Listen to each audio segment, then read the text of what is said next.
Computerized Start is brought to you by my awesome patrons on Patreon and by your tips and memberships on Ko-fi. These and other channel supporters make my live streams possible. You too can become a channel supporter with tiers starting at just $1. And as always, thank you for all your support, including sharing, chatting, liking, and subscribing. Now roll that famous logo animation.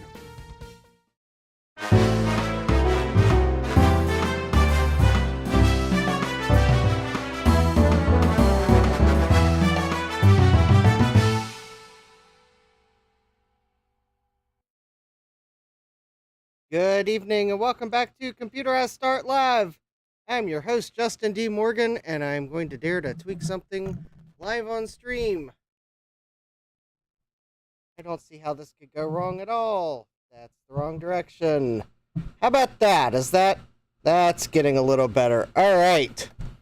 I noticed that my audio levels were a bit light, so let me try tweaking it. All right, let's see here. We have in the chat, we have Jesse I83D6SX saying just in time. So Jesse, did you have to go to Walgreens today? We have Jeremy's Vintage Hillbilly Shack. Hi, Jeremy. Mega's saying my mic is a bit hot. Well, it's peaking at about -7 decibels, so that's actually a more appropriate level than it was at -10. Gutbomb says, I'm just clipping.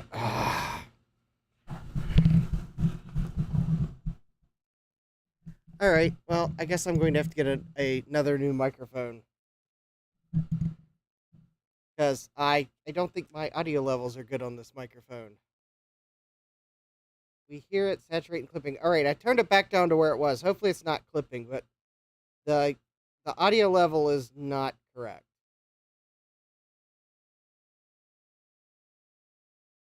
Anyways, alright, we got Any Bit Fever Dreams and 1 Bit Fever Dreams. Hi, Michael. We have Gutbomb. Hi, Jason. We have Mega. Hi, Mega. Jesse says, no Walgreens, not going against my principles today. Alright. Jeremy says, better clipping audio than not hearing Justin. Well, Mega says, you need a lapel mic. Someone send Justin a lapel mic. There's a reason I don't use a lapel mic. That's because they usually have a battery and you have to remember to charge them. And they pick up every last noise of me ruffling my clothes. And I don't know. I can't stand that either. Alright, so no okay, so the microphone's just gonna misbehave tonight. It aims to misbehave. Whatever. Alright, so tonight is a different kind of stream because I've been trying to get ready for VCF East. And I need to clean my workbench because I got so frustrated Tuesday night that I broke my no complaining rule. And that's why I edited some of the live stream. Because I broke my own no complaining rule, and then I made myself pay the price by removing said complaining from the live stream. 1 Bit says, sound is pretty good right now. Alright, well, maybe because I'm more this way. Jesse says, I don't have that problem with my lapel mic. Well, maybe the problem is maybe the power of the eBay regret extends to me trying to buy microphones. Even when not buying them on eBay. Anyways, I don't know. Not something I can solve tonight. Maybe someday I'll be able to find the perfect mic. No, probably not. Let's see here. Jeremy says, some creators use a lapel mic clipped to their hat. Well, Jeremy, that is a good observation, but I reject that solution for 2 reasons.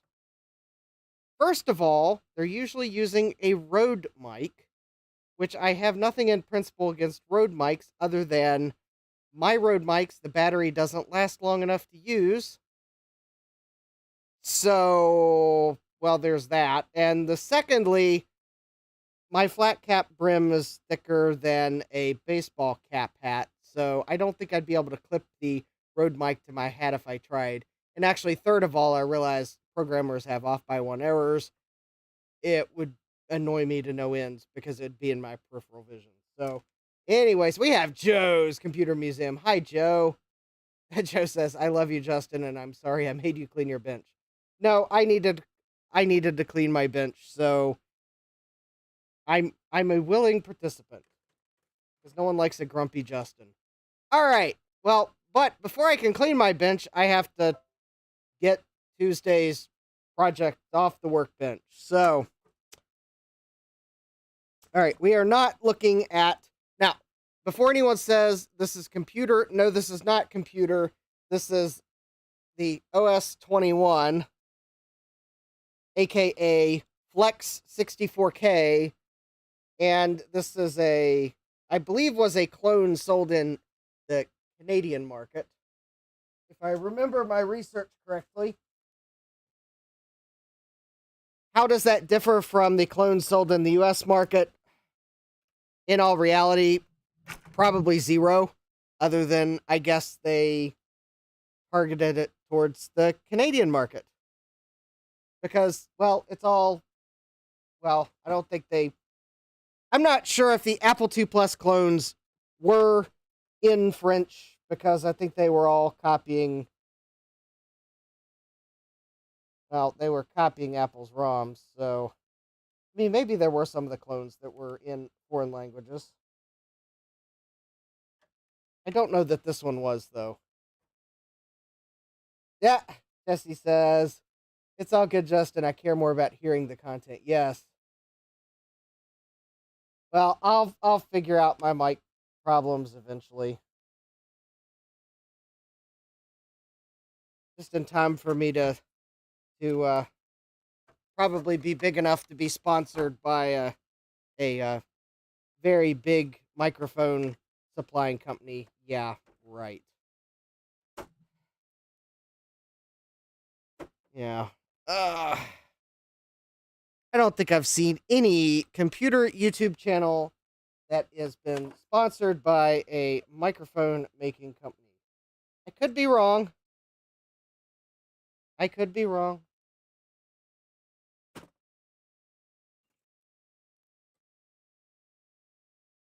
But it seems like it's more the VPN companies and some of those companies, and then one bit says the Tash Recorder mic. I'm not sure the Tash Recorder would give me the audio quality that I strive for during a live stream, but if I remember to bring it, and I probably will, I was probably going to have the Tash Recorder at VCF East. Should anyone like to give it a try and, I don't know, record some cool sound?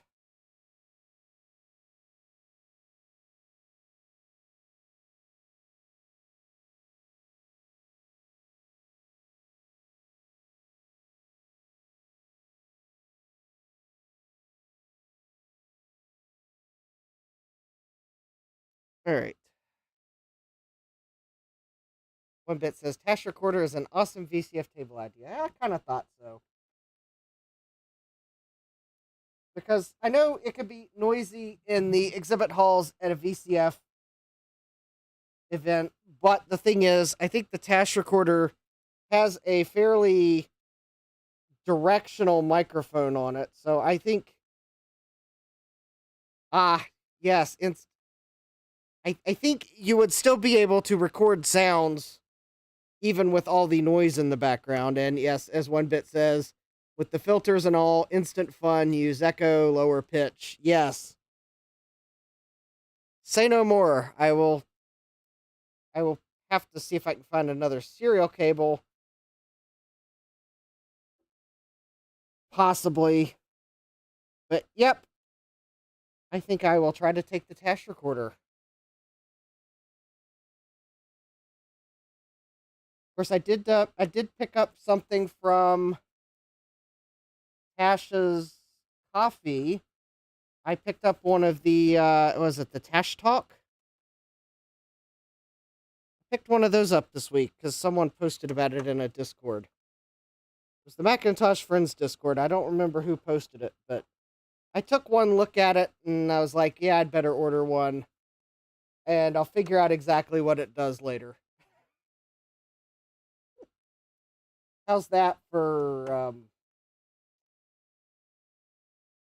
I think it lets you hook a Raspberry Pi Zero up as a local talk device on a phone net type network, which I'm presuming would probably include the Ethernet from jcm-1.com because it works on the same principle. So, anyways, all right. We have the Flex 21 back together. And that means I can safely set it to the side here. And we can get on to... Well, actually, I'm not going to set it to the side immediately because it is one of my live streams. So I did at least want to have some familiar segment tonight. Some familiar segment tonight. Ladies and gentlemen, it's time for our favorite segment, Wheel of Regrets. Here's your host, Dustin D. Morgan. Hey, who comes up with these titles anyway?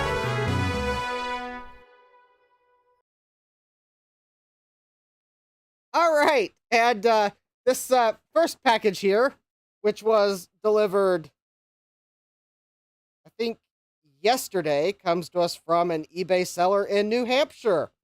So hi to all my eBay sellers and viewers in New Hampshire.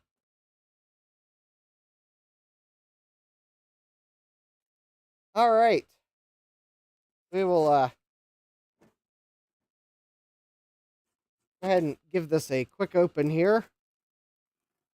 You're probably wondering why I haven't moved the Flex 64 out of the way. Well, actually, the other packages for Wheel of Regrets I'll have to go get, so I'll take it with me when I go get it. Oh, we have packing peanuts. Aww. A mix of the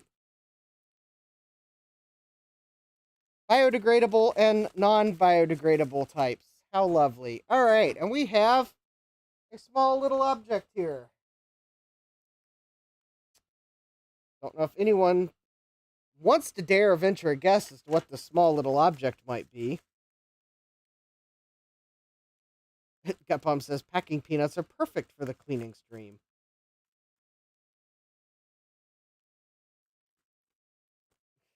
Well, I don't... but at least, Jesse says, but at least anti-static bubble wrap. Yes. Oh, and I think the pink packing peanuts were possibly anti-static peanuts, too. All right, and we have, there we go. If anyone wants to venture any last-minute guesses here. Eric says, this is how you clean your bench. Hi, Eric. Now, we're in Wheel of Regrets. I didn't want to deprive everyone of everything familiar about my live stream. After all, I saw this card and, well, I realized that I needed another New Bus video card. One bit says Trident. No, but I did find the illustrious Trident card that Apple made. I didn't want to buy it now at the buy it now price, though. But no, but as Gutbomb is questioning, Gutbomb noticed the thing right away that I noticed. Gutbomb says, S3 New Bus card. Yes, this is an S3 based New Bus card. I mean, look at that. It's the S3 805.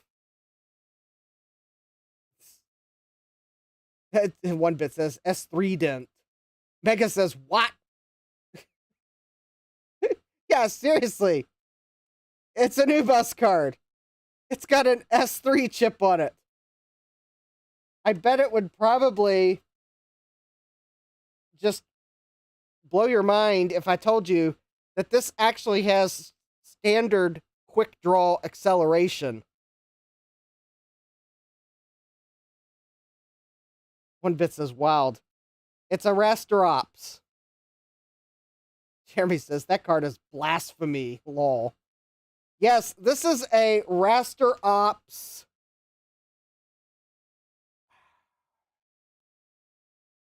Which card is it? According to Low End Mac, it has standard quick draw acceleration. So, I mean, I'm not holding out hopes that it's like going to accelerate my quick draw to ludicrous speed, but no, it is the Raster Ops Paintboard 8Li.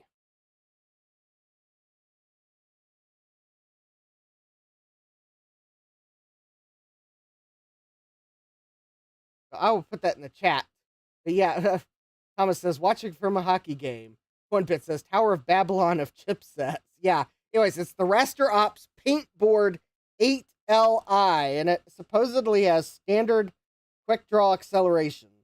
Now, granted, this is only an 8-bit. I think this only does 8-bit color. I don't think this is like a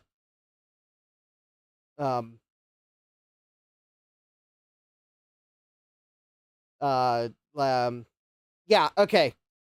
So this isn't like a all-encompassing card. So it provides, according to Low End Mac, it provides standard quick draw acceleration. It supports 640 by 480 up to 8-bit, 832 by 624 up to 8-bit, and 1024 by 768 up to 8-bit. So yeah, it does 8-bit graphics.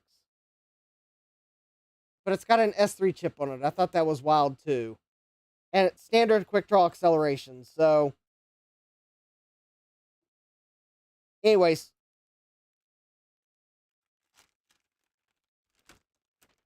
we will test that at some point. I didn't really want to pull a Mac out to further sully the workbench. One bit says, it's new bus, but it's for Commodore 64. Eric says, Meister Uber 9000. Capcom says, bent pins on the connector. Wait, what?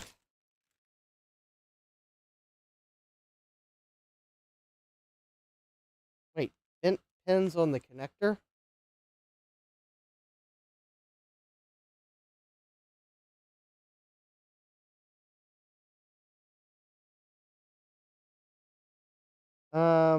Oh, on the board side. Oh! Good catch. I didn't see that. Well,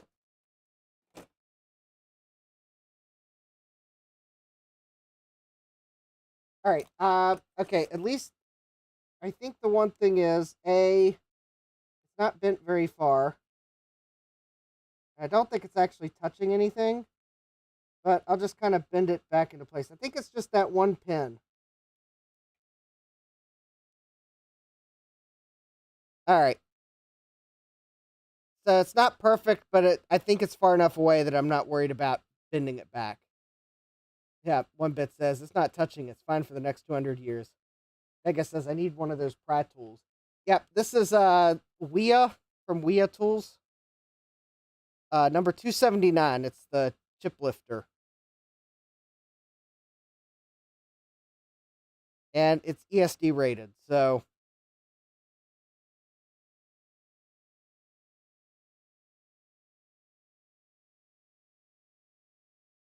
Anyways, yep, I recommend this one. Alright, so at least I got the pin unbent. Maybe if we get enough of the workbench cleaned off as a reward, I'll pull out a Mac for us to test that in. Oh, yeah, Mega, that is a real tool.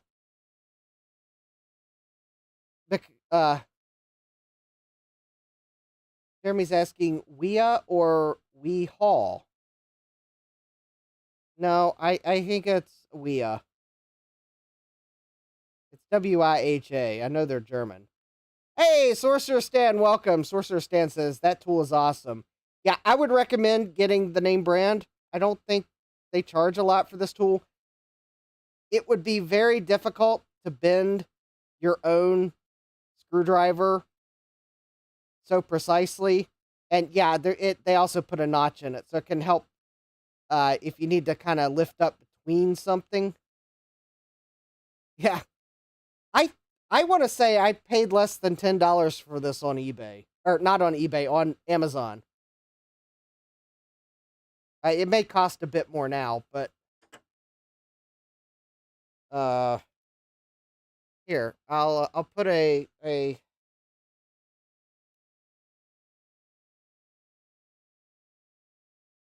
put a link in the description to it if I can find it real quick.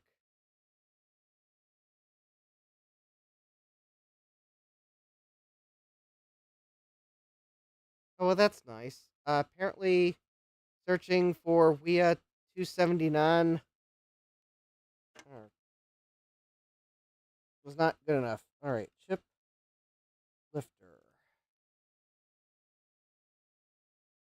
Oh, there we go. I think that's it.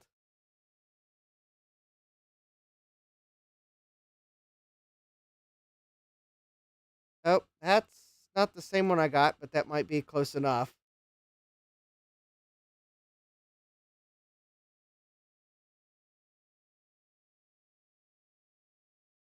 All right, hold on one more moment. Let me just go search my orders, and I'm pretty sure.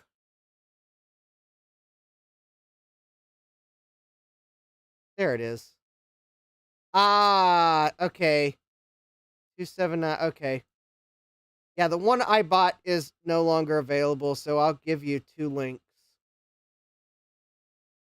So there is a version that is not ESD rated. Honestly, it's probably fine to use, but I mean, if you were buying one of these for a business that had ESD safe item handling procedures, you'd want to buy the ESD rated version. For yourself, though, you could probably buy that first one there, and it's currently $7.41. The second one is the ESD rated version, and it's $15.87.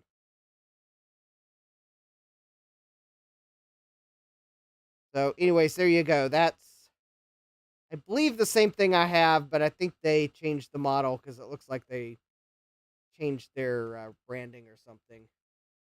Yeah, yep. Sorcerer Stan says the notch is helpful for the corner VCs. The IC pin fits in the notch, and you can gently twist to pry up the IC. Yes. Oh, hi, Sylvestron. Welcome. Yeah.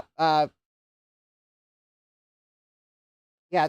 These can be a bit pricey.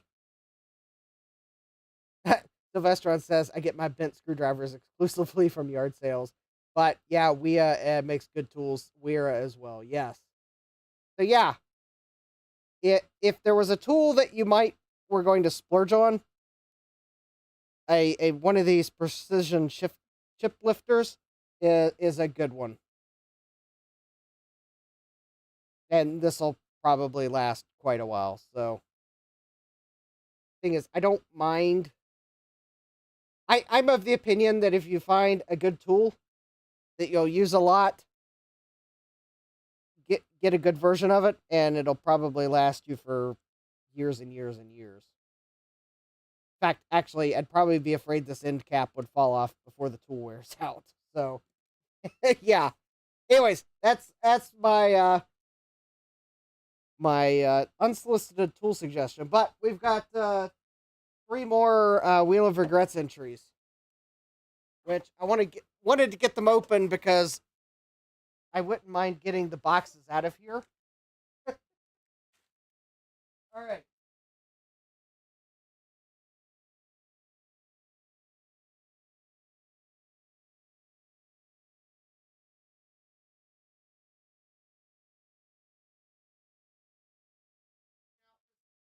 item is not the usual Wheel of Regrets item.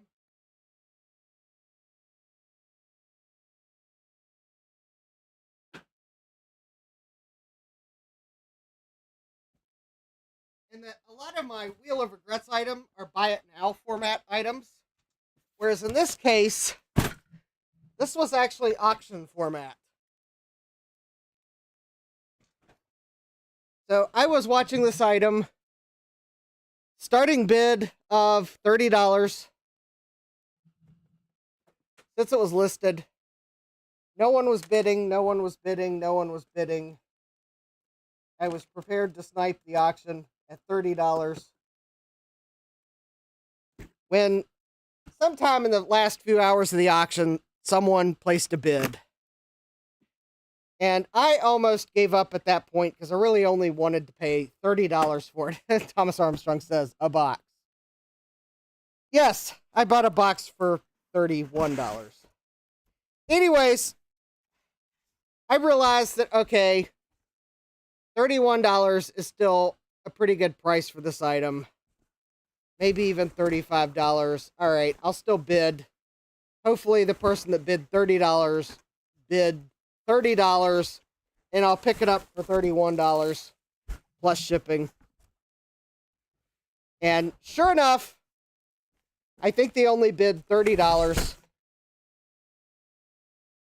And the only reason I didn't want to pay more than that is I wasn't totally sure I needed it, but when you see what it is, you'll realize that why I thought it was okay to grab it. After all, the named month for the computer that this is for is coming up. Not necessarily next month, but the month after. Yeah, Jeremy probably now might have an inkling of what this is. Also, the side that I had up before I flipped it over might have been a clue to some people as to what this is. If you remember what colors some computers came in. Because before Apple made the iMac in 5 fruity flavors, there were other computers in history that came in all sorts of wonderful colors. It's just, I guess, Steve Jobs was good at marketing it to retail peoples. I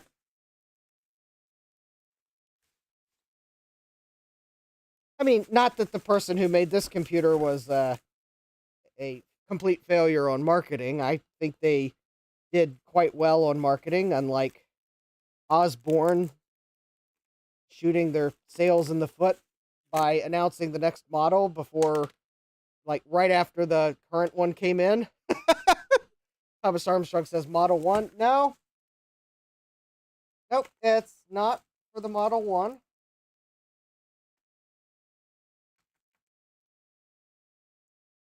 Maybe someday I will have a Model 1, but this is not a Model 1.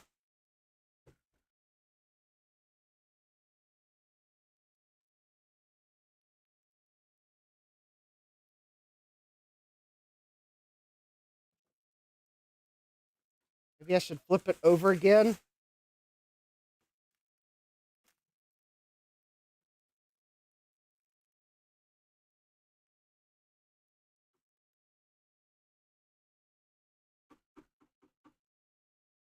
There's your next clue. I mean, yes, it could have totally been a Model 1 at this size.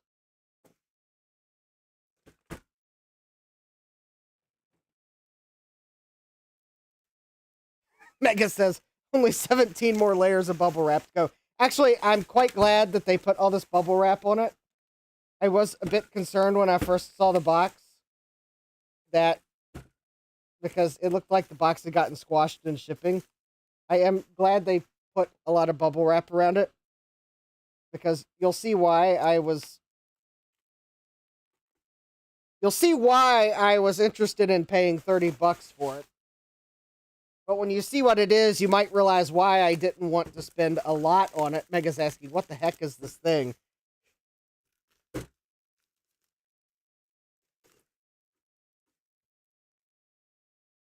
it is.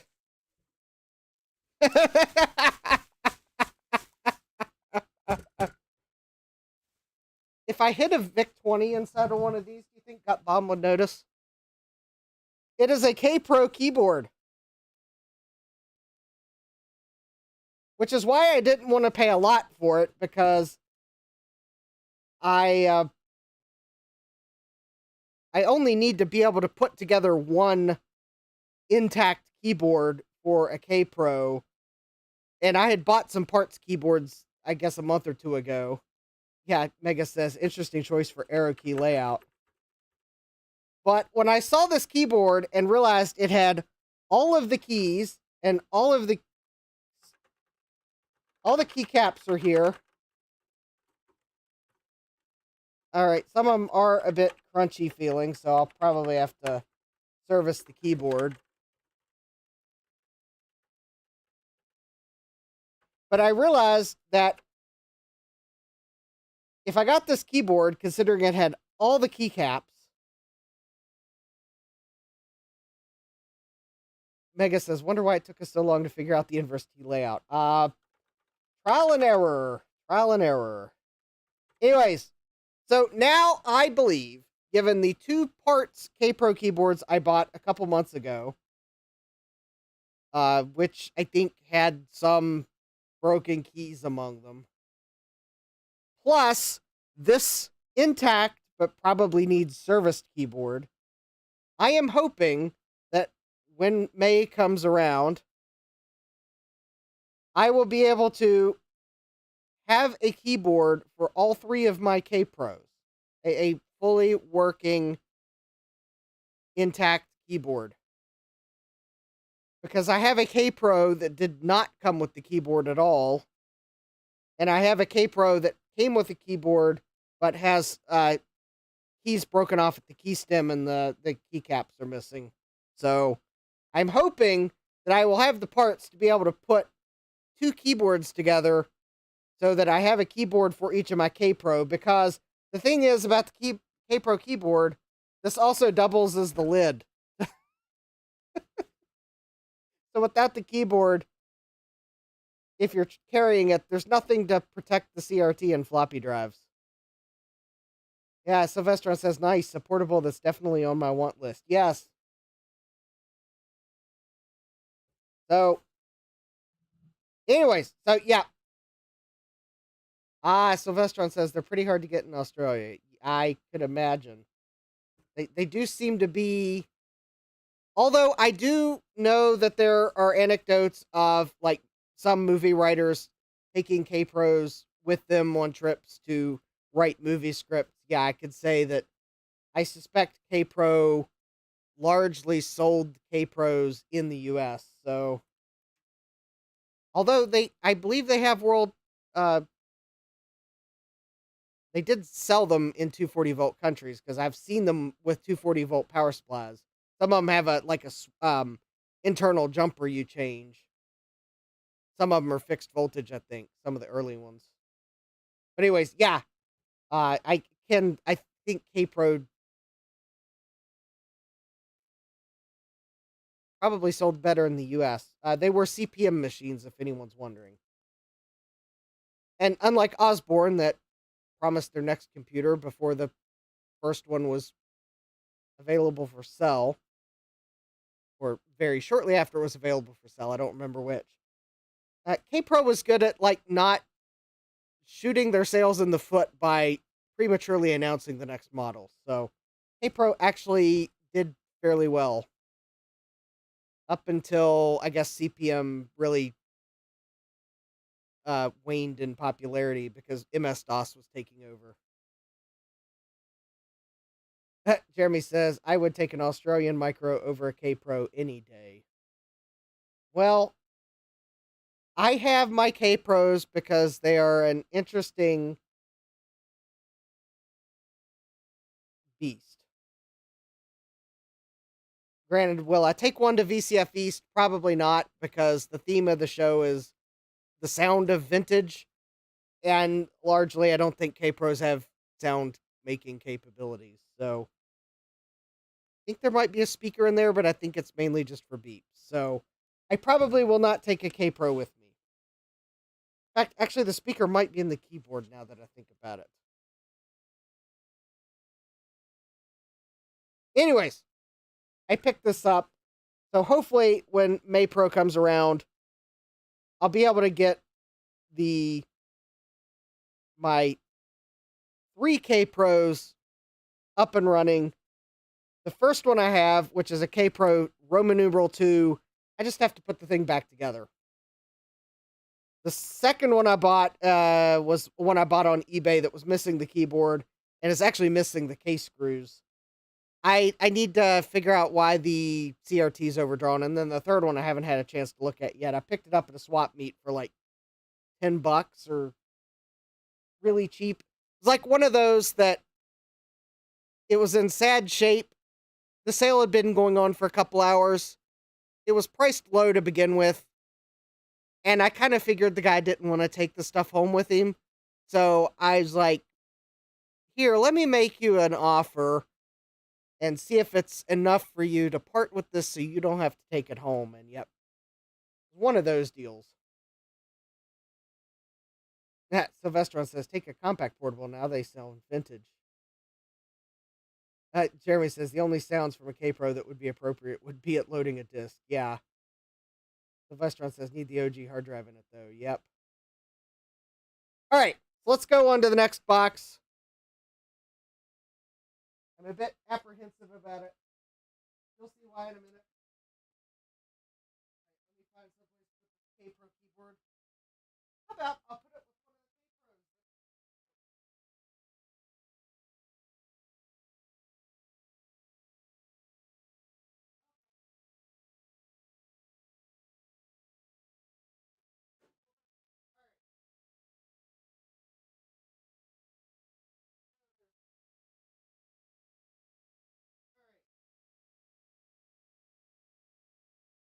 Oh, I forgot to say hi to the eBay seller.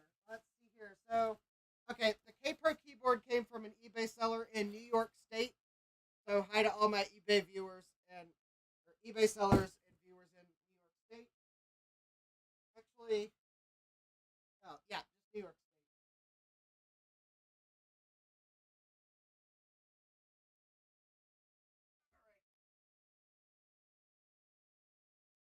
This next one comes to us from an eBay seller in Ohio. So, Ohio to all my eBay sellers and viewers in Ohio. Joe's like cringing now. Joe's like, that's overdone, Justin. Also, Joe might know which seller this is if I simply mention Akron.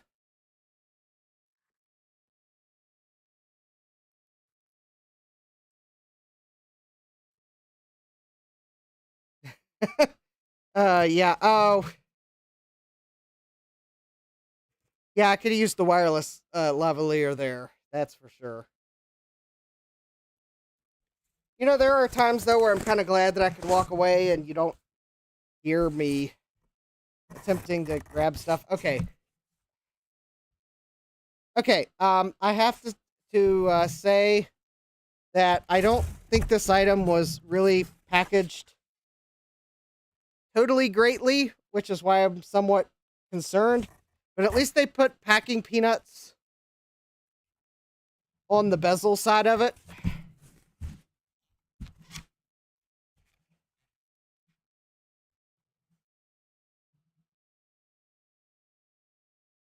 Oh, no worries, Jesse. I'm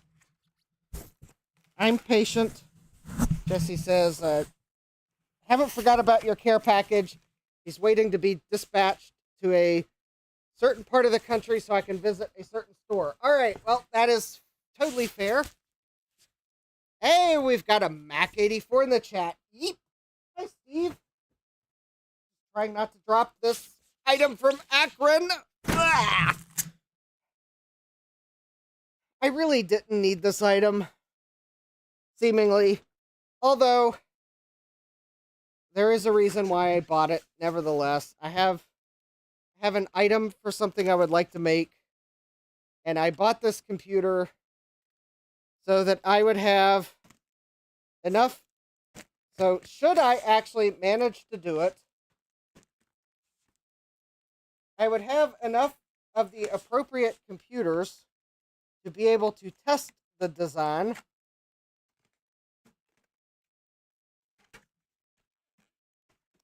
before risking computers that are not mine,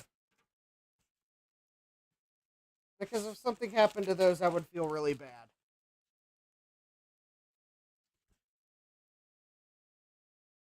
Joe says, I just visited that seller's physical location in Akron. They had a pile of Next monitors that was like 20 feet by 20 feet by 6 feet high. Yeah. Yes, I knew Joe would know which seller it was.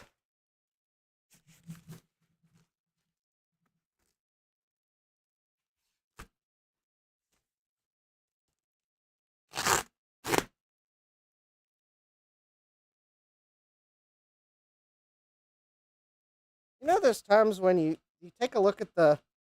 Oh, okay, we're fine. If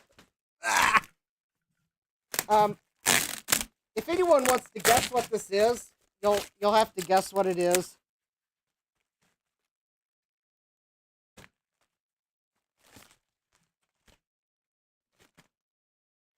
The box was like, if anyone wants a hint, your hint is there is no way that 15 pounds was the correct shipping weight. Well, all right. The shipping weight on the box is 15 pounds. I'm not entirely sure that is totally correct.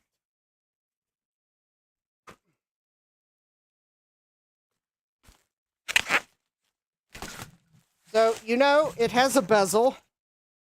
It allegedly weighs 15 pounds, but I'm obviously probably struggling with this. And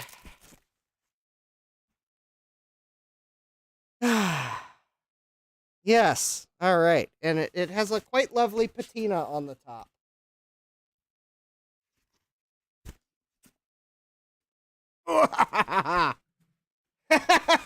Sylvestron says, it sure looks like a 5150. Well, you are very close, Sylvestron. It is a 5160. All right. The padding is perforated. Well, it's kind of got a rusty case, but there we go. It's a 5160, and it's got the 2 floppy drives stacked on top of each other.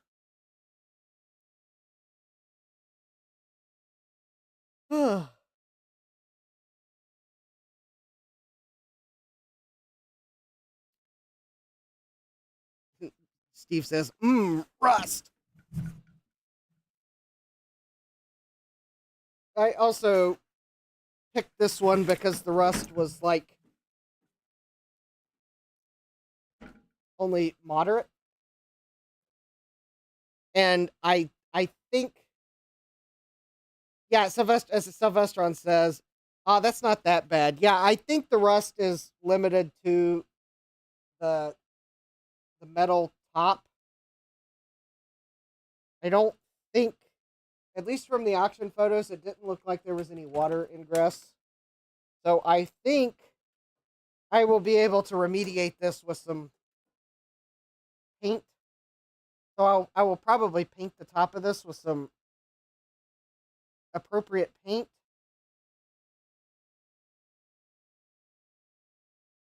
I was also going to try to see if I could practice applying a texture to the part of the case that I'll have to fix so that it might not be as obvious that it's been repainted. Because IBM did use a textured powder coat.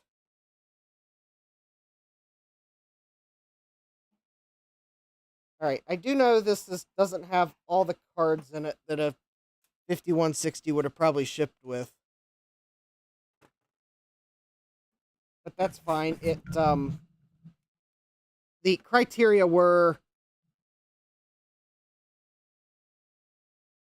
which system board it came with, and I'm trying to figure out why the...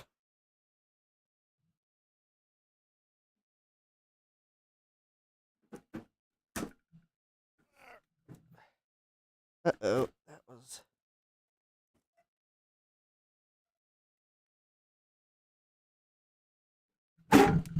There we go. I was having trouble getting that open. Oh, lovely. It looks like a little, oh.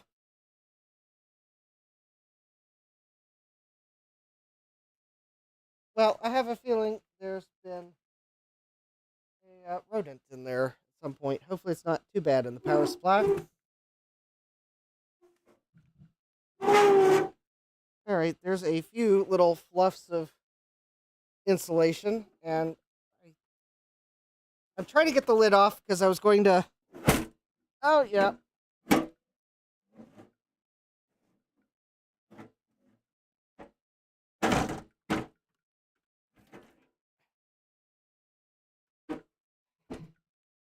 Okay.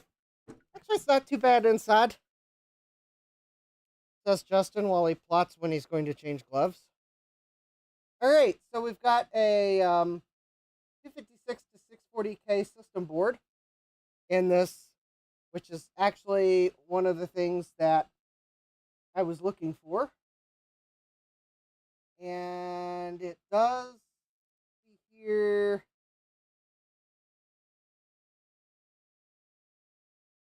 And it looks like it has the 640K on it.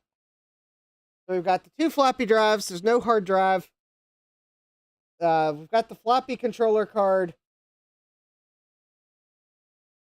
The display card's been pulled already. At least it's got a speaker. I mean, the system board looks intact.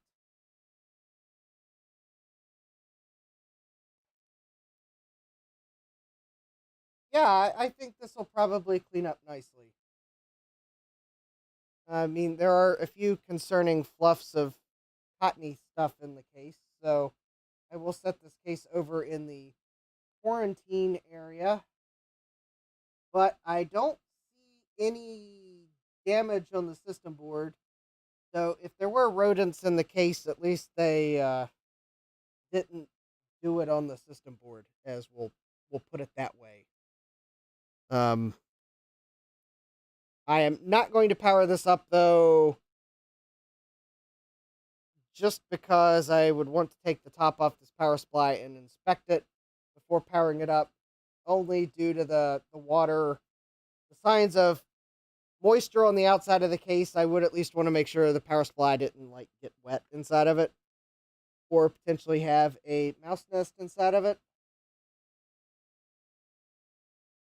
But yeah, okay, it looks like this IBM XT will meet the criteria. And as for the idea that I have, that's why I bought another IBM PC, well, I'm keeping that to myself. Yeah, as Sylvester says, plus potential REFAs. Yes, that would be the other reason. I'd want to make sure there's not a REFA cap in here, because there could be. Yeah, it's just because I've seen enough with this case that I want to inspect power supply, but I'm not going to do that tonight. In fact, I will probably take this case outside this weekend and hit it with the leaf blower while I'm upwind. Or, in other words, while the case is downwind. Alright. At least the switch makes the coolest clicky noise. Alright.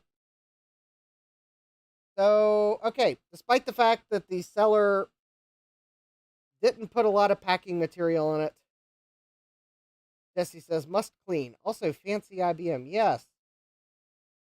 I was actually... The other thing that convinced me to buy this one is because it had the stacked floppy drives. Because all the other XT case that I have does not look like it supports the stacked floppy drives. but I'd never actually seen one of these close enough to see how they did it. So, Sylvesteron's asking, what's that disgusting looking thing in the hard drive slot? It is, stuffing.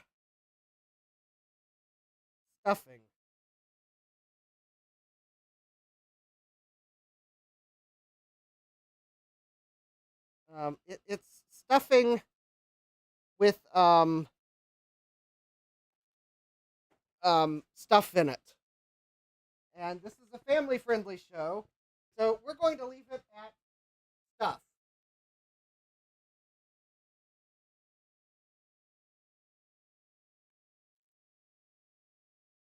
As I said, or alluded to, I was going to change gloves after I set this computer over in the quarantine section of the basement. And if you're wondering where the quarantine section of the basement is, it's by the door going outside. Because I was not kidding when I said I was going to hit it with the leaf blower while I'm upwind.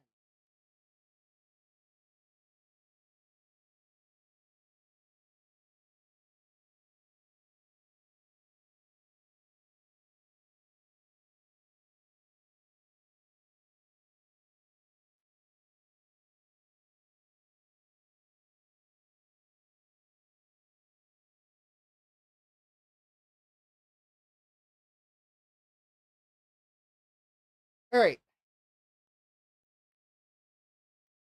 Also, luckily, this packing material probably made for a good catch-all of mouse debris.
All right.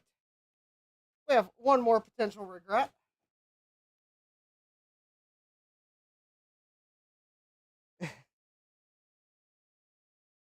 Sylvestron said, yeah, mouse evidence. That's another good way of putting it, Sylvestron.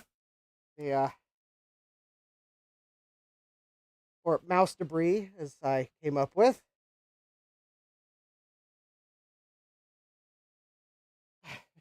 Jesse says, I'm sure the stop bits are looking for suggestions for song evidence.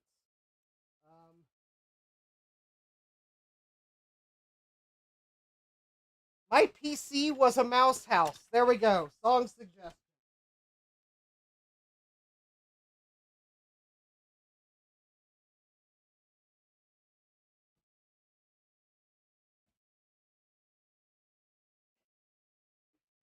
Maybe not a song suggestion. All right, so this last item here.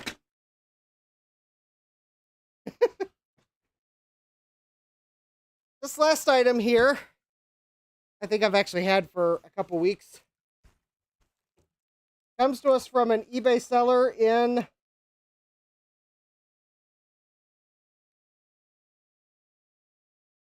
Montana.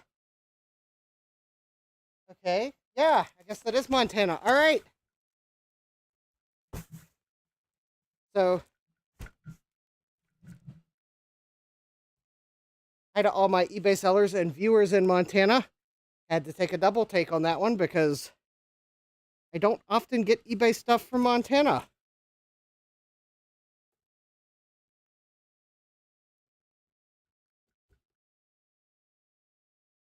Also, this last item is in rough shape. This item may also involve another glove change after we open it up. This item is also missing parts. And I was already aware of that when I bought it now.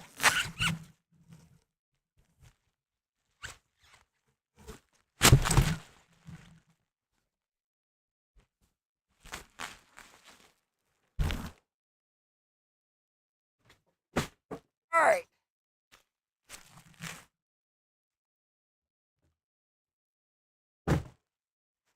All right, so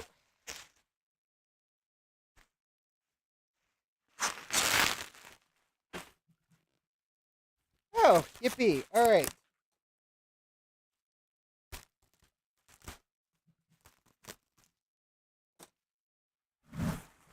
The IBM was built like a tank and survived both being lived in by a mouse, potentially, as well as shipping.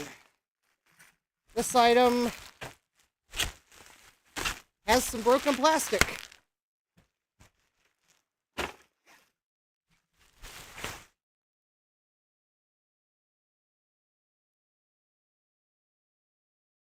Ah, yes. All right. Well, oh, maybe it's not broken. Maybe it just became unclipped in shipping, but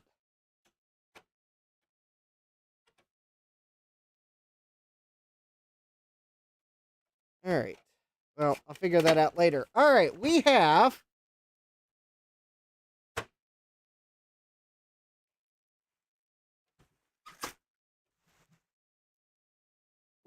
a Packard Bell.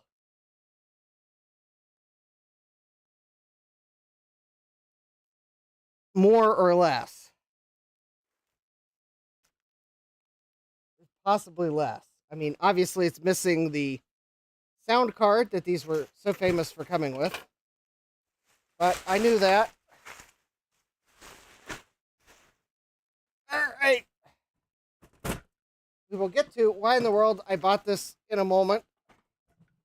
First, I want to inspect the quality of it or lack thereof. So there is some rust on it.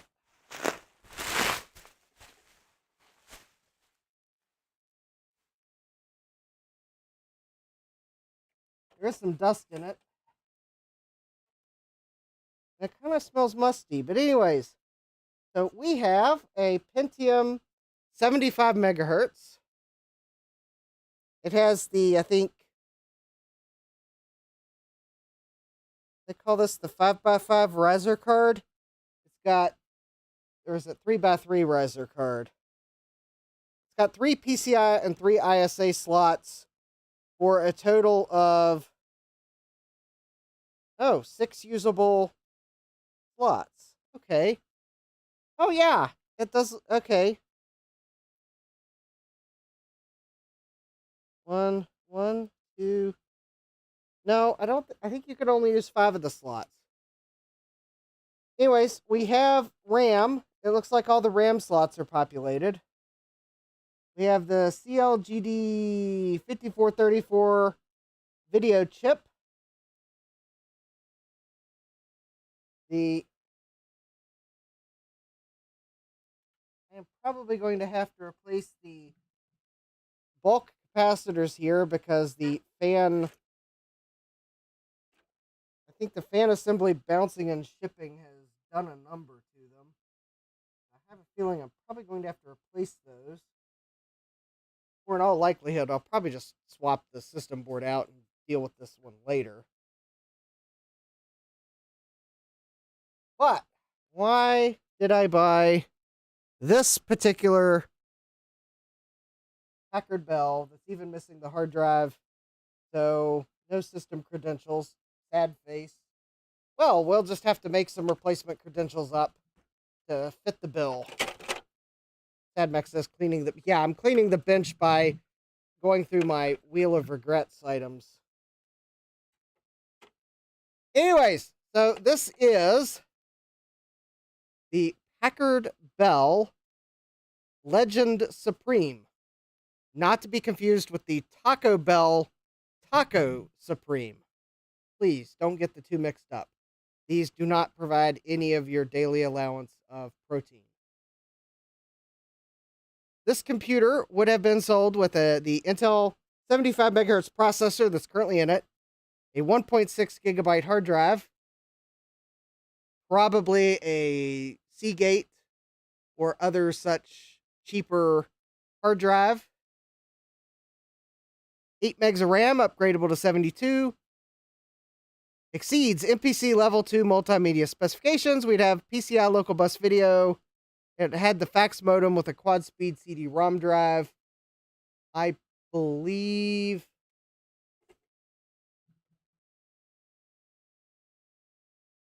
that is not the original CD-ROM drive. Luckily, I think I have a spare of what this would have shipped with. Yada, yada, yada, yada. Designed for Windows 95.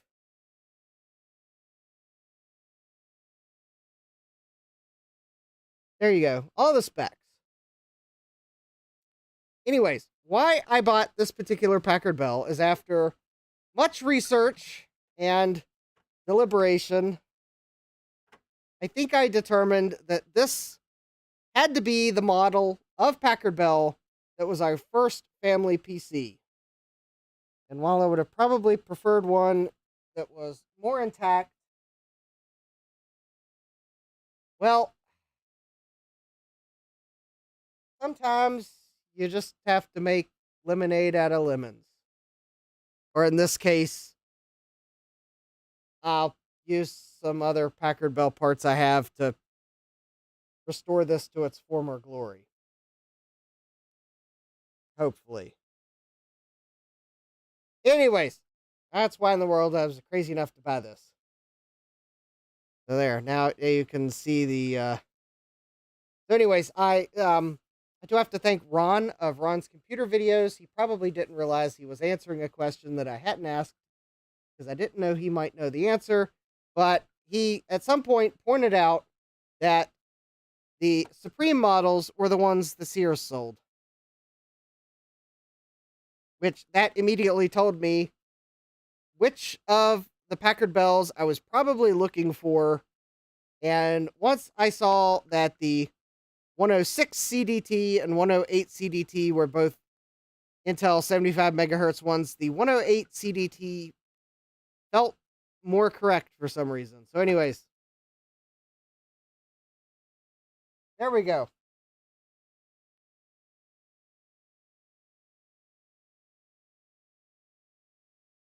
Jeremy says, one can provide you with vintage gaming fun, while the other merely provides you with the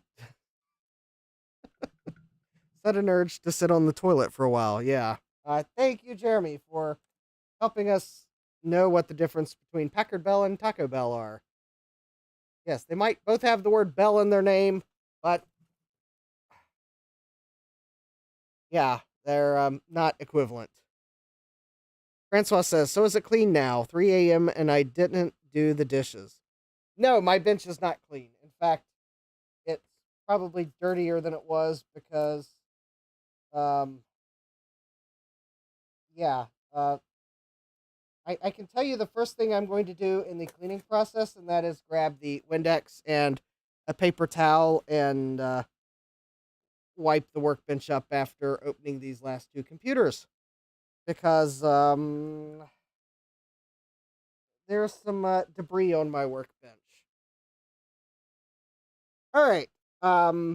This thing is going to also go over into the quarantine area because it needs to air out. I don't know that a mouse was living in it, but it definitely got wet and it has a slightly musty smell. It might be old. No, does not look like an old smoker's computer.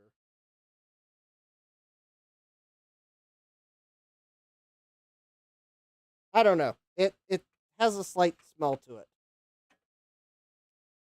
Possibly just the fact that it's got some rust on it. I don't know. Anyways, Francois says, well, you probably want the Packard part less noisy than the Bell. Yeah.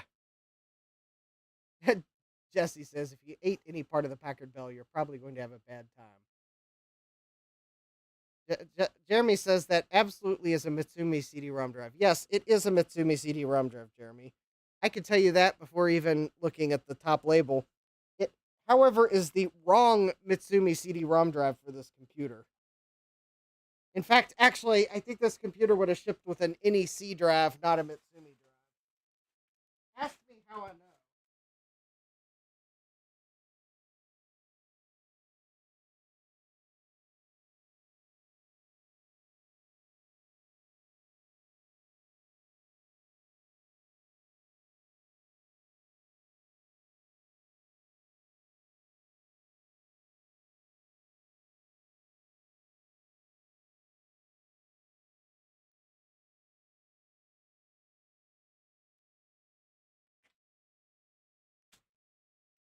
All right.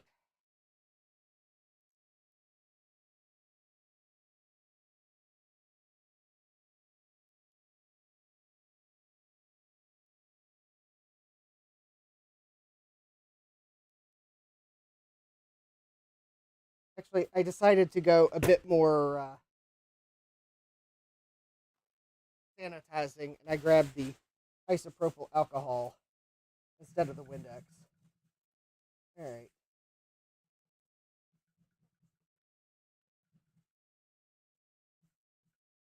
Yes, next time I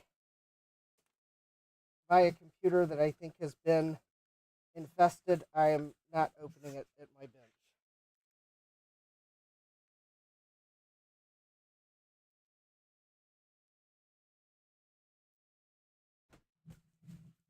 Because that'll just give me the EBGBs for days to come. All right.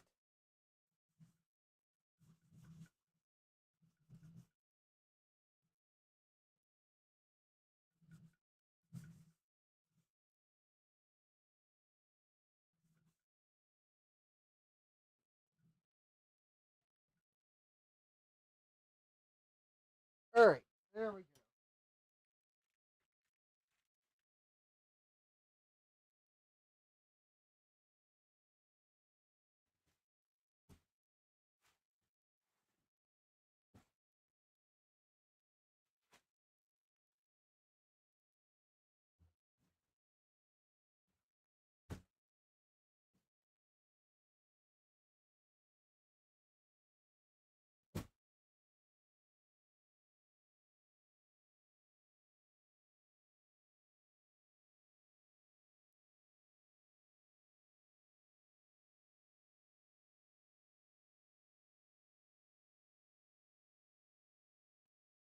Okay.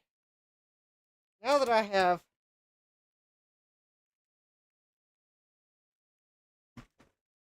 sort of wiped my workbench off,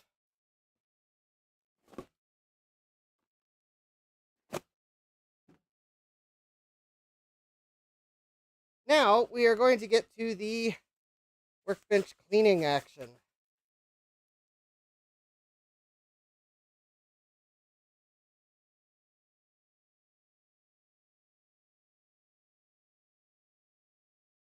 Which is going to probably first start with a second attempt at wiping up after Wheel of Regrets.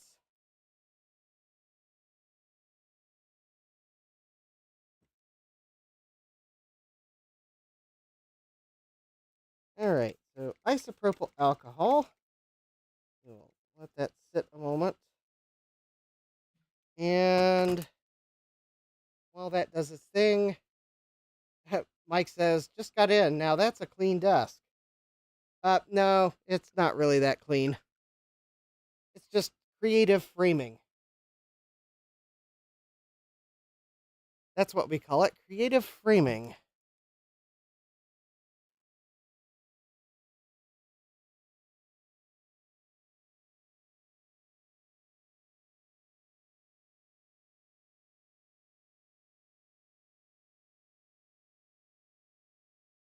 Cleaner, yeah.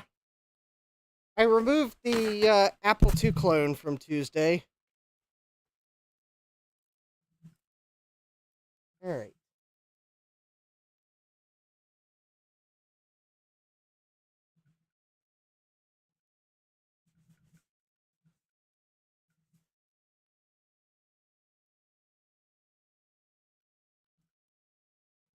All right. So, I guess if you saw something that struck your fancy during Wheel of Regrets, well, we'll get to it at some point.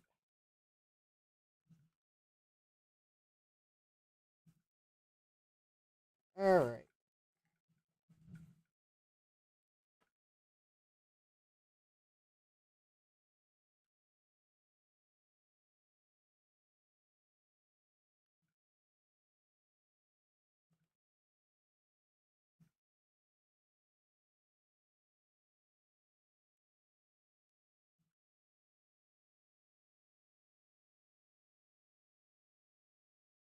There we go. Now we will.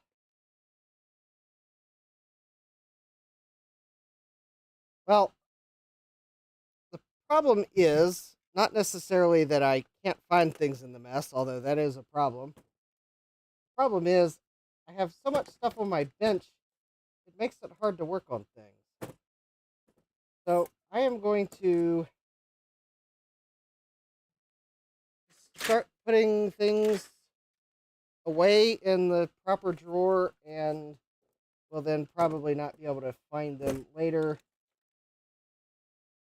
Let's see, that usually lives on my bench. I'm going to attempt to fish out the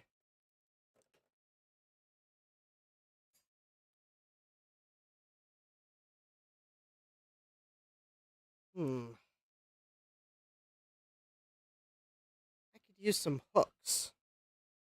Like, so I could like hang my thermal camera from the strap, because I don't it's not going to fit in my tool chest, I don't think. Oh, wait. It did. It looks like there was just enough room in there. All right, my multimeter. There we go. So feel free to ask me things in the chat, and I will be interactive as I try to clean my bench off. I'm first just trying to take an initial pass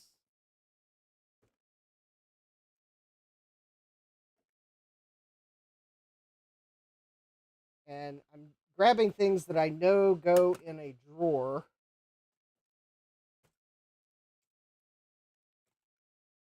Or it should go in a drawer.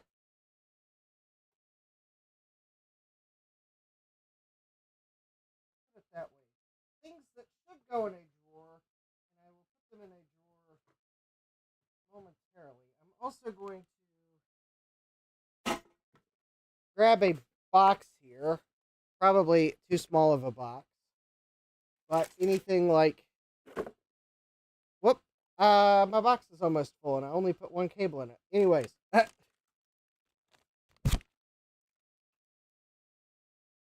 My workbench is not deep enough to really put anything wood on it to hold tools of any quantity.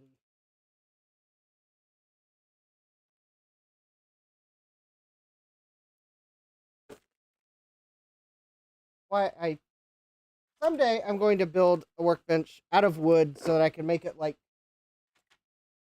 24 to 30 inches deep, so that I can have stuff in front of me, like tool holders, and possibly even like my oscilloscope and voltmeter in front of me,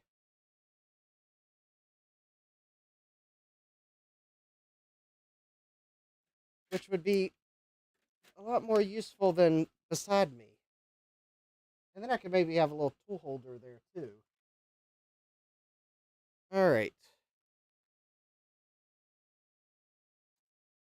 I'm also attempting to find things like this, the floppy drive for one of the portable PCs that I have. Ah, yes, my soldering iron, which somehow got pushed to the side. There we go.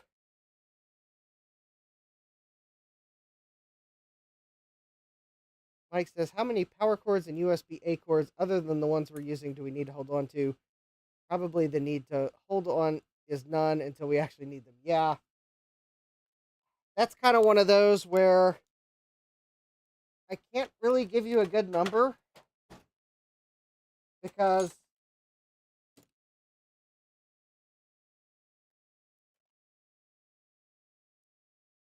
hard to tell what you might need in the future. However, I would say if you do use USB-A cables,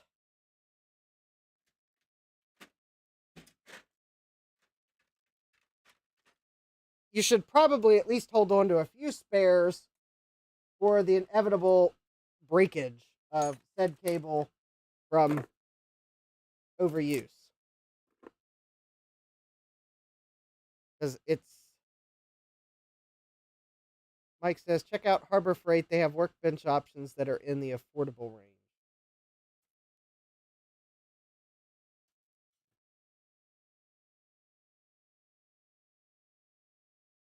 I will have to check them out. I generally don't shop there though, because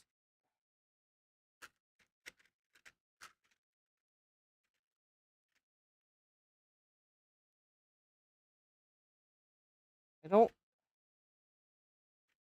really like buying disposable tools if it's a tool I know I'm going to use frequently. And while I do know they have improved their tool quality some in recent history, and there are definitely tools that are not throwaway there, they still have a lot of throwaway stuff too.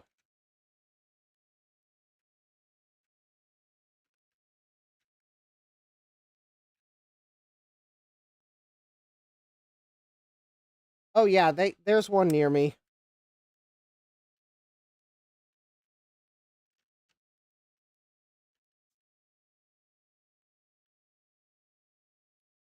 That's... Well, I was trying to put all these Sims away without dropping one on the floor, and well, I dropped one on the floor. All right.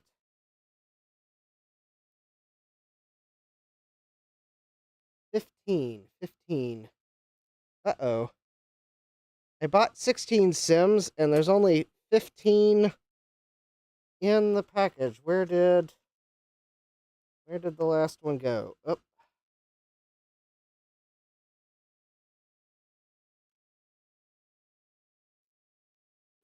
Hold, please. Oh, there it is. All right.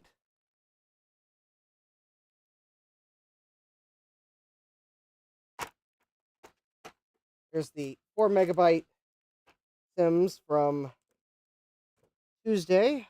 All right. So they're not 256K. These are 4MB 9.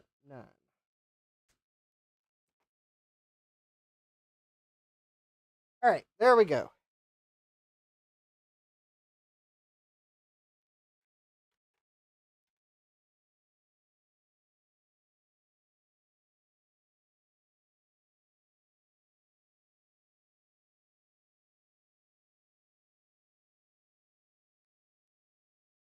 All right. I'm also going to put expansion cards in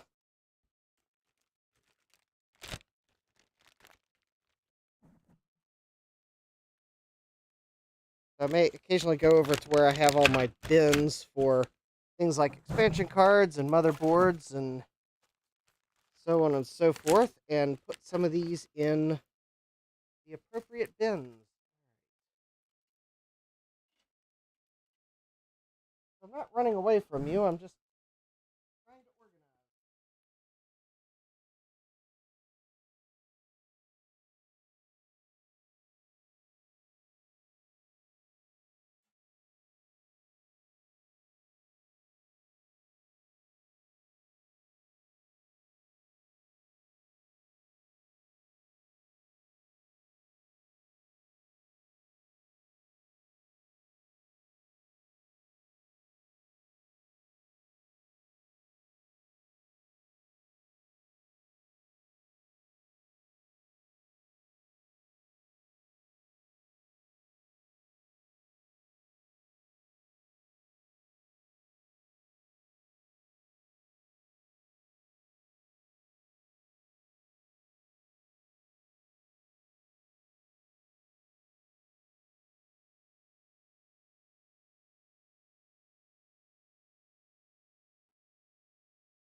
All right.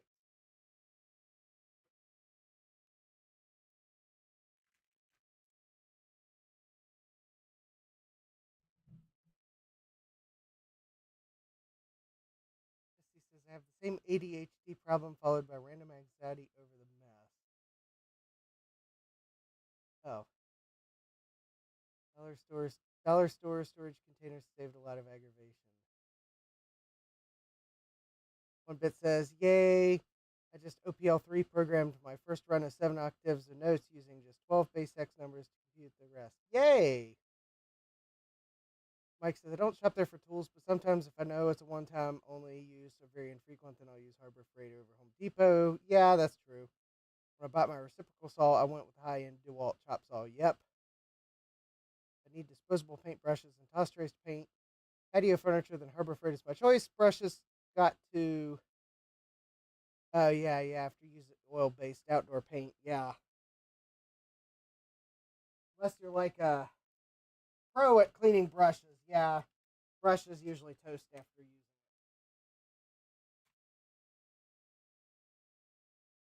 it. All right. Let's see here. Oh, my NES Zapper gun. Oh, there's a Trident video card.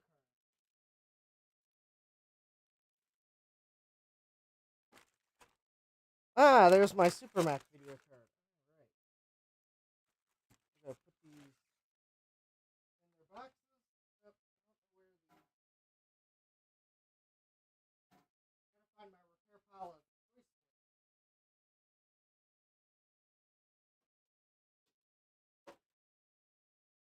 All right. Credit card goes there. The Supermac new bus card goes with the new bus Mac.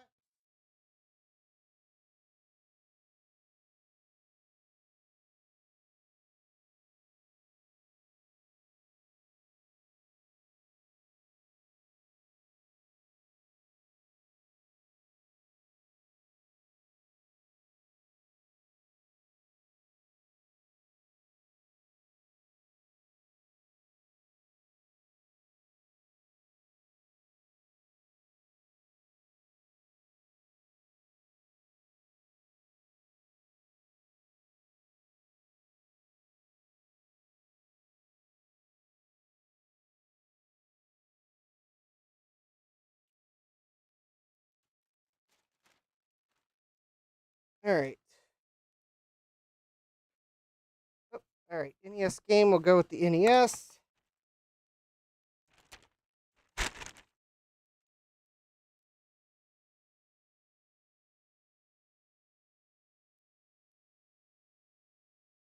Oh yeah, Mike says, kind of like going to McDonald's for food or to a local restaurant on the water. They are both serving burgers, but you're paying for quality for the occasion. Yes. Jesse says, I think the closest Harbor Freight is by the water. Oh, so it's a fancy Harbor Freight.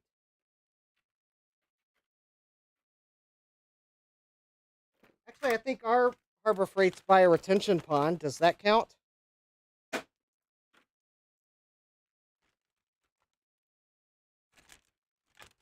Oh, well, that anti-static bag is not large enough for that motherboard. And I just dropped 2 blank EPROMs on the floor.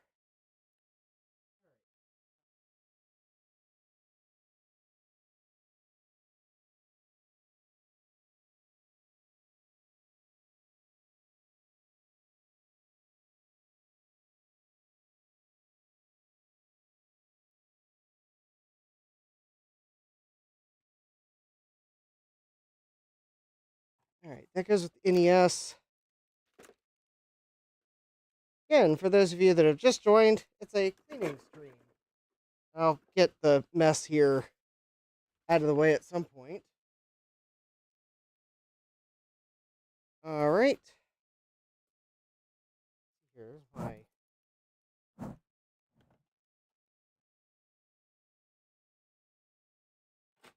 memory modules.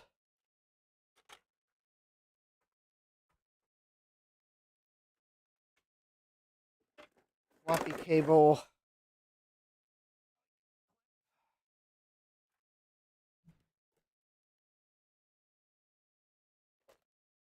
Let's see here.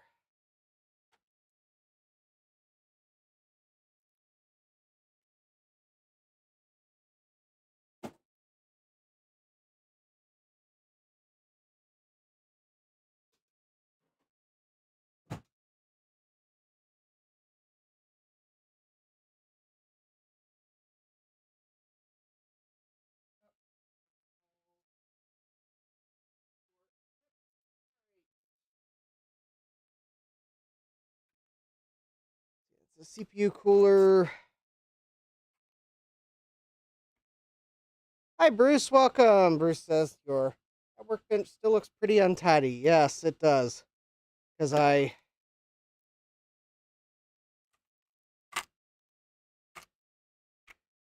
wanted to get the... I want to try to get the top of the oscilloscope cleaned off.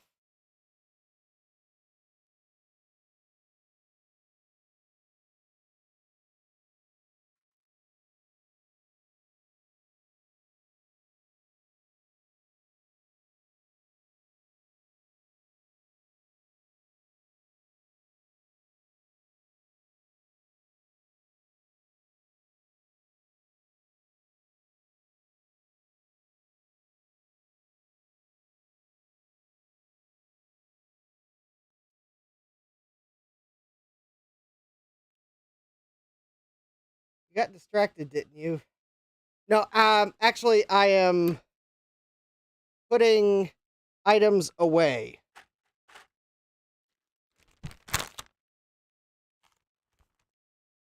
So far, the only distraction has been Wheel of Regrets.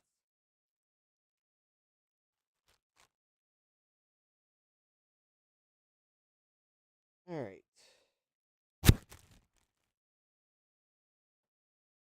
Oh, actually, I almost have the top of the oscilloscope uncovered.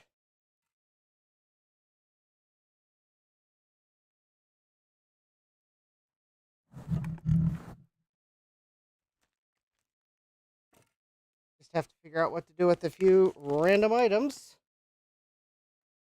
Ron's computer videos remote battery. There are some random sockets. Some image writer ribbons, I believe. I think those go to image writers.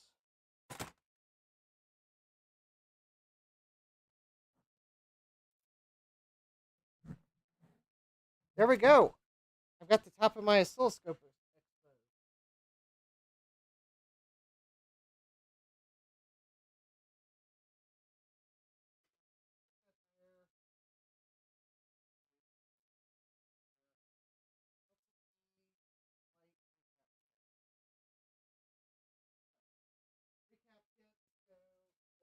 All right. Now that I have that exposed,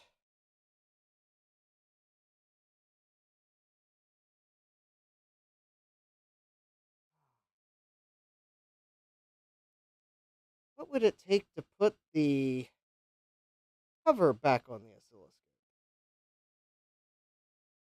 so that I can not have a flimsy box on top of it and things out of it?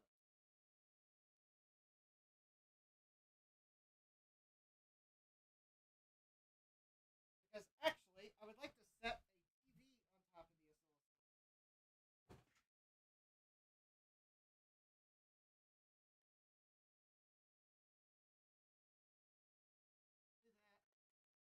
needs to be more than a cardboard box.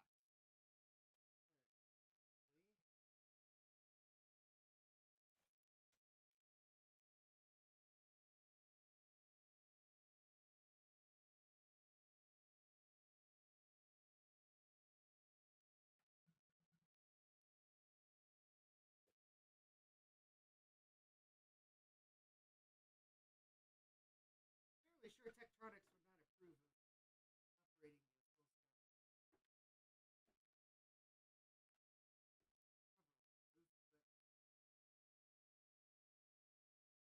I would also probably disapprove of using a 7-year-old telephone.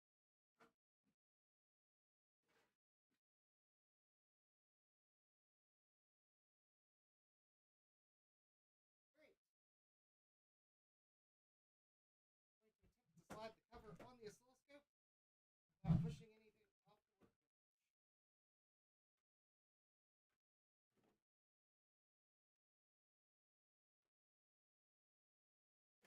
Now, granted, I'm not screwing the cover onto the oscilloscope. Still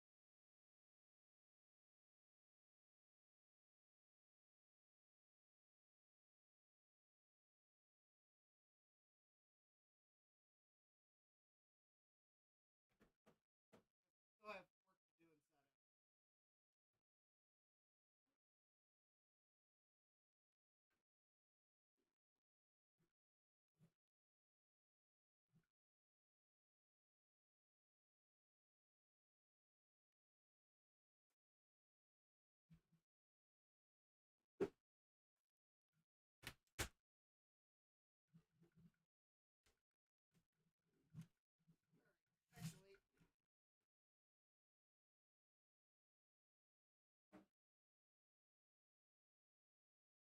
probably turn my microphone around. There we go. Now you can probably hear me a bit better. I just realized that no, I cannot put the lid on the oscilloscope as it simply sits on my bench. I do need to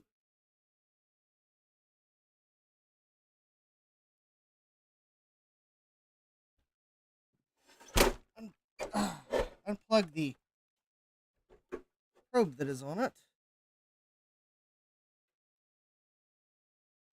which is incredibly hard to do backwards. There we go.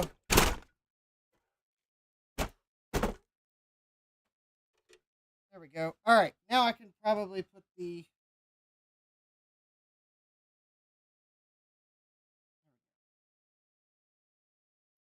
Now I can put the lid on.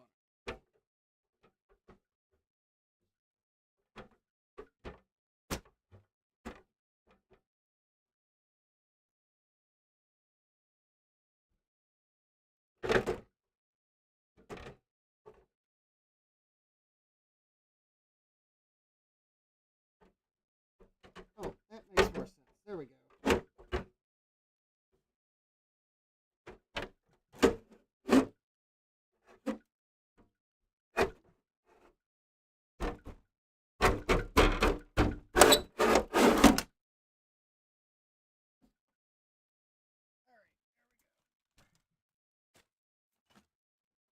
There, that's better. Now I've got the lid on the oscilloscope.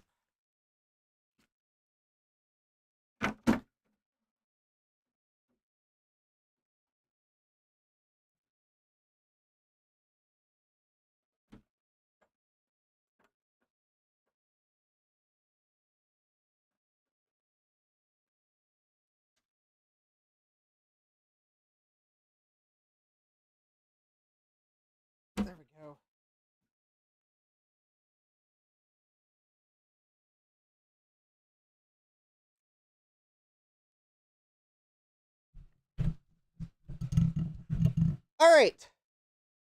So now that I have the oscilloscope lid on, not that you can see it, but that would reveal mess that is for my eyes only.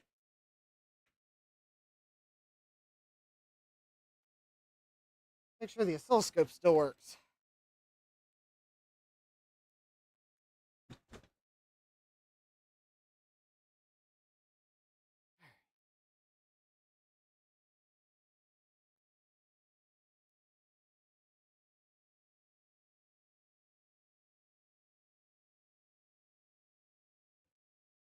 All right, I will take this opportunity to plug the probe in. Also, in related news, I think during my stream on Tuesday, I probably was complaining about the fact I had one oscilloscope probe that worked with this scope. Well, I'd been watching an eBay listing for some tech probes.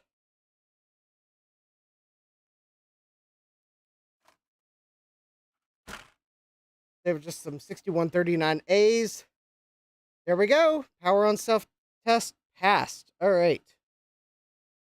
Looks like I have not destroyed my oscilloscope. All right.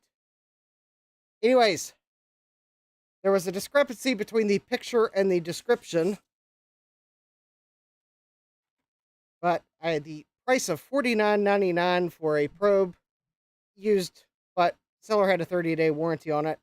Was quite appealing, so I decided to ask the seller, hey, I noticed your description says missing hook, cover, and ground lead.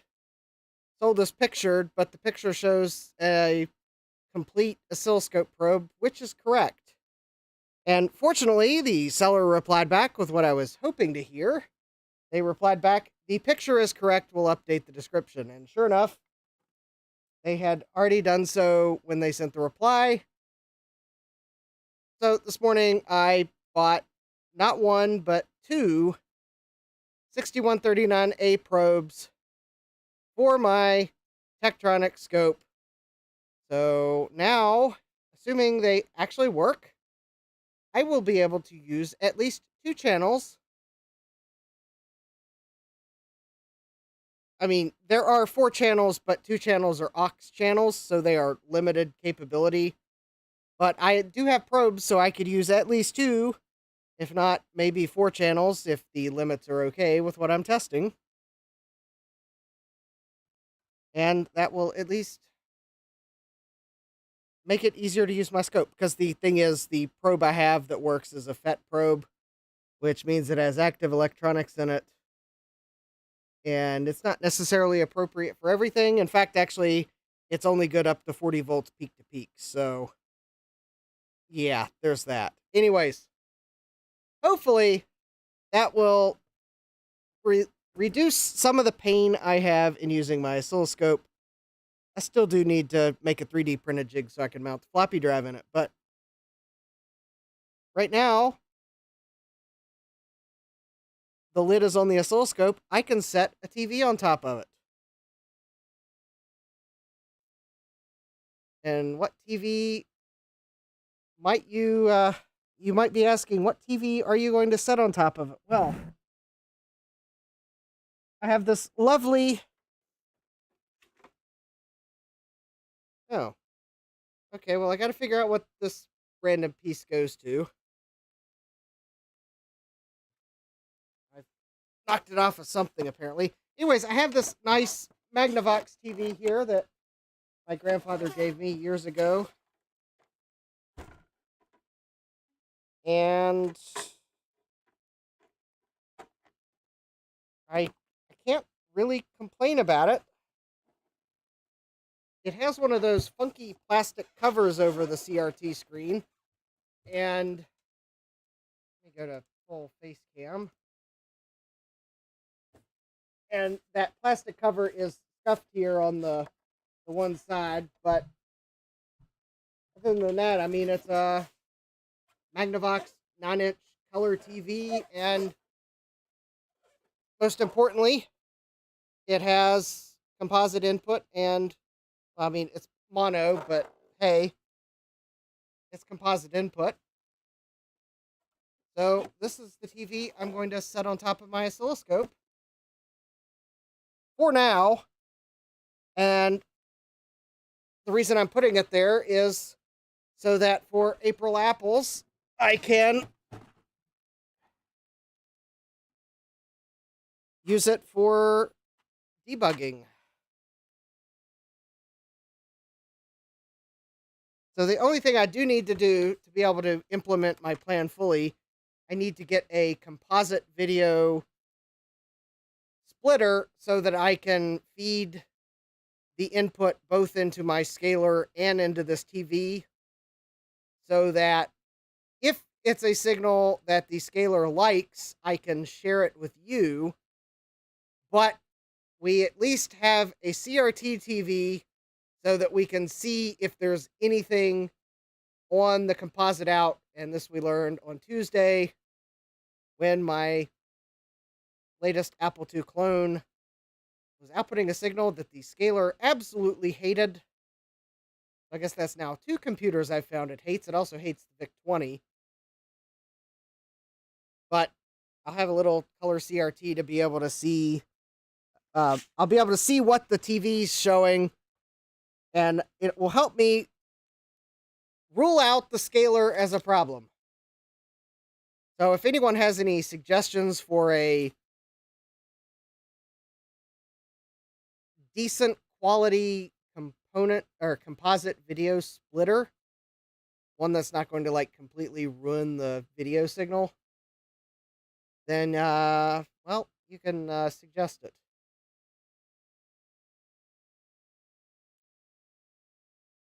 So there we go. So let me finish setting up my TV, and then maybe I'll see if DroidCam's cooperating, and I can at least show you,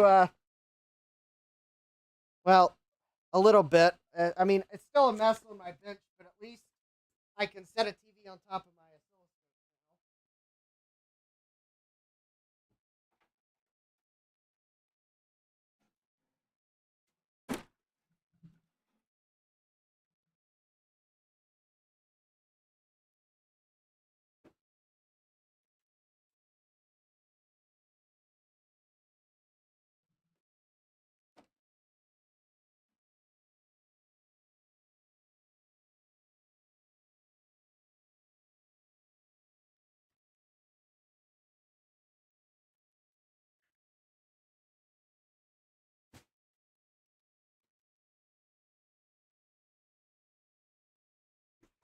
All right.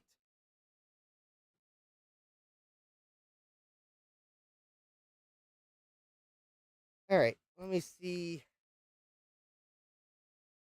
Jesse says the flat screen I used for most of my streams came from my grandpa. He probably barely ever used it. Actually, Grandpa probably picked this TV up at a yard sale, as he would have put it. He paid a little bit of nothing for it. A statement which still boggles my mind, that you can pay a little bit of nothing for something. But, I mean, honestly, he probably picked it up for like a quarter, or they might have even given it to him for all I know.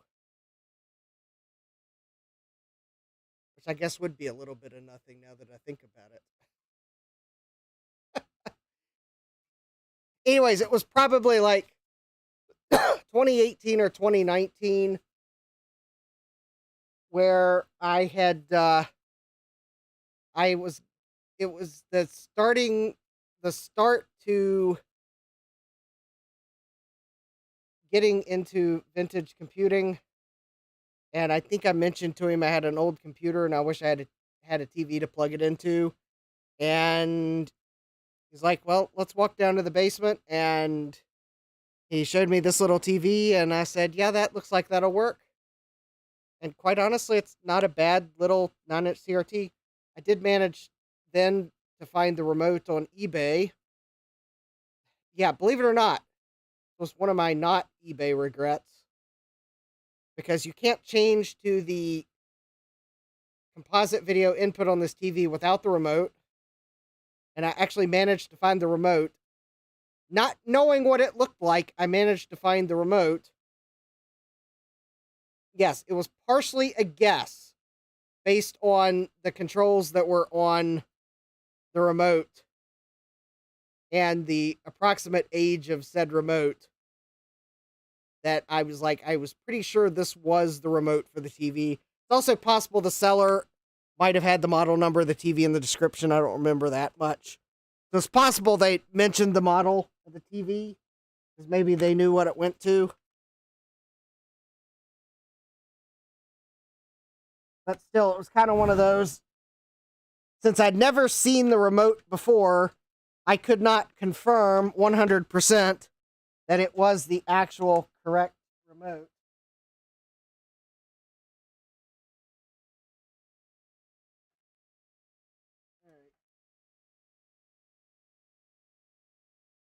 All right, hold please. I'm trying to plug in my TV. And I need to find an outlet that is not blocked. All right, there we go.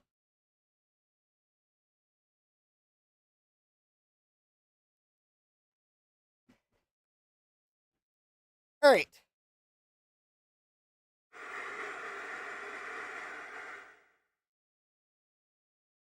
Yes, when you first plug it into power, it always goes to channel 3, mid volume.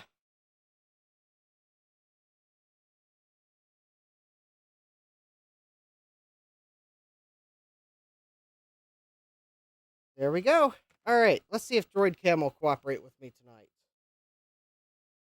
Last time I tried to use it, I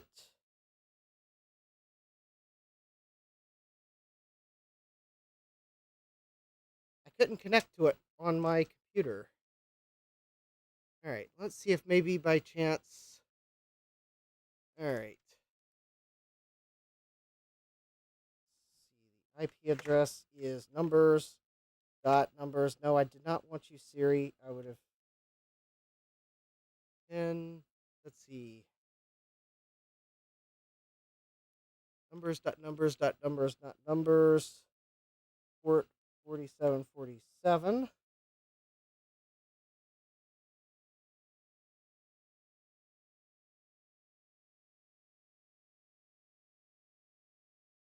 Video inactive. Interesting.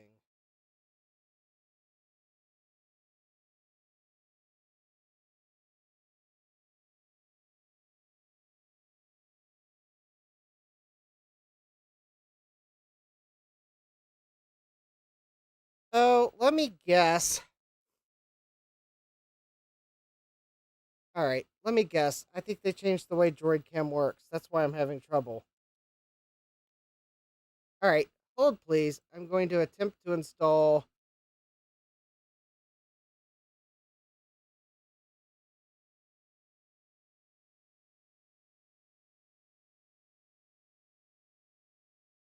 Something here.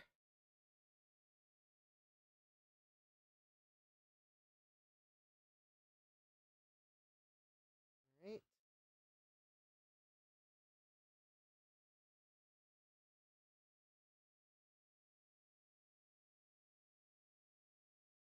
All right. I bet this is.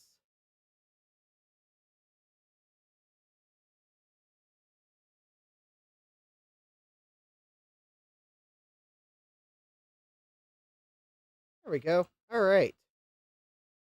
Was it really that easy? Was it really that easy? I don't believe it. All right. Let me add.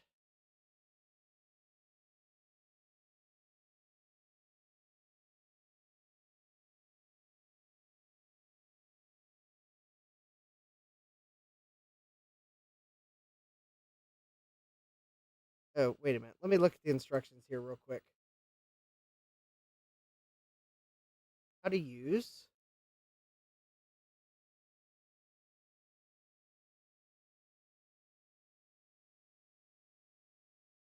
Oh. Oh, I'd have to restart OBS. Interesting. Do I dare? Do I dare? Tell you what, I'm going to try this because I think I have streaming set up so that it won't end the broadcast immediately. So anyways, I'll be right back. It might buffer because I'm going to actually close OBS. I'm going to click the stop streaming button, but I am not going to click the end broadcast button. I am going to restart OBS real quick so it loads the plugin, and then I'll go back live. So hopefully I will be back momentarily. I've needed to test this for a while, so it looks like on this cleaning stream, I'm going to make sure I have the right settings for cleaning OBS if necessary. So hopefully I'll be right back.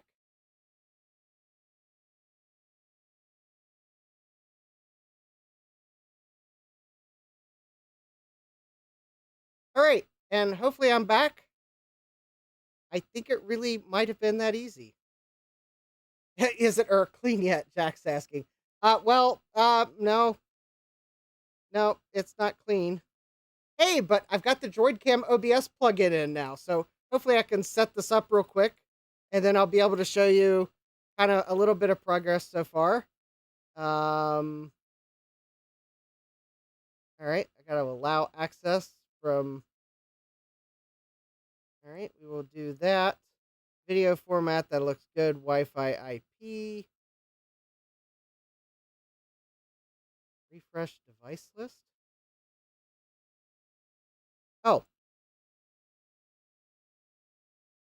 Oh, it would help if I enter the IP address here.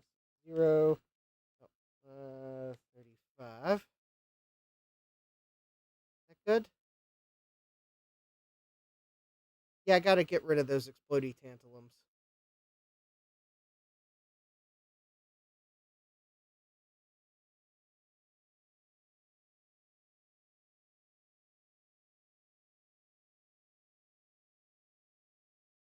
Activate?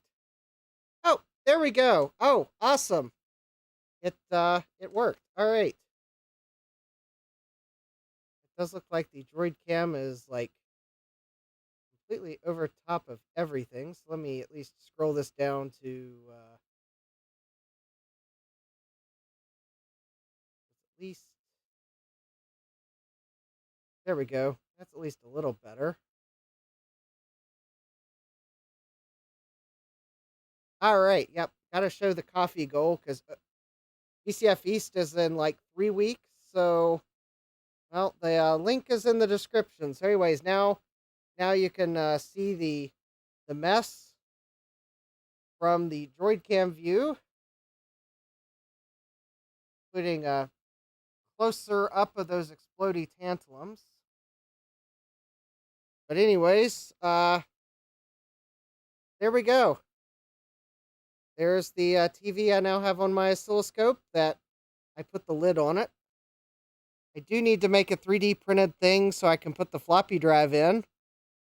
But anyways, yeah, there's my, if anyone ever wonders what oscilloscope I use, it's a TDS 524A from Tektronix. And seriously, yeah, it takes tech probes. There's my FET probe.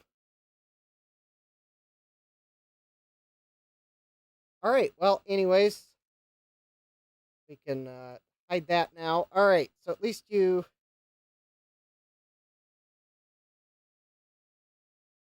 All right, so there you go. Mike says, pizza lunch on me, delivered to your table courtesy of Mike's Future Retro. Awesome. I love it, because yes. Jack says that's a fancy pants oscilloscope. Yes, it is a fancy pants oscilloscope. And it requires fancy pants probes. But there, now you see my little TV. I'll have to get a nice composite cable and a splitter, but at least I got a TV now. I think I am going to scoot it over just a little bit. There we go. So it's not blocking as much of my third monitor. If you're wondering what the third monitor or that monitor is usually showing the preview for my capture card because it's kind of hard to see things otherwise, but I don't like to block it. Also, if I'm on Dave's stream, I usually have Chrome up on that monitor, which is why I can't really see the chat.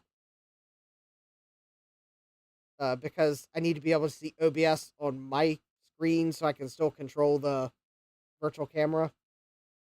And then if you ever see that I have a multi-sync monitor to my right, it's only hooked up to a VGA splitter. So basically, my oscilloscope and the VGA cable that I have on my bench go to that splitter. It's like a splitter / auto switch. And I need to make a cable for it so I can manually switch it too. But anyways, my multi-sync monitor is only hooked up to that splitter. That way I have a exact preview of whatever is also being sent to the capture card. Again, because my capture card is bulky.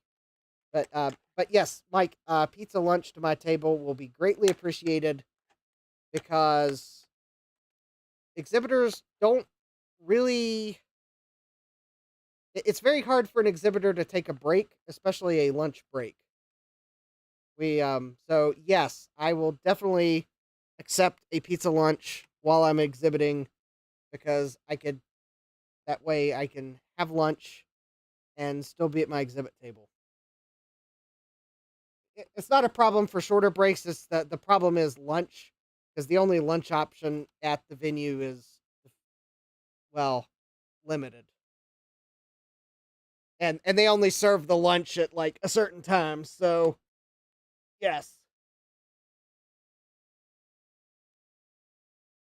So yes, we can coordinate later on that, Mike.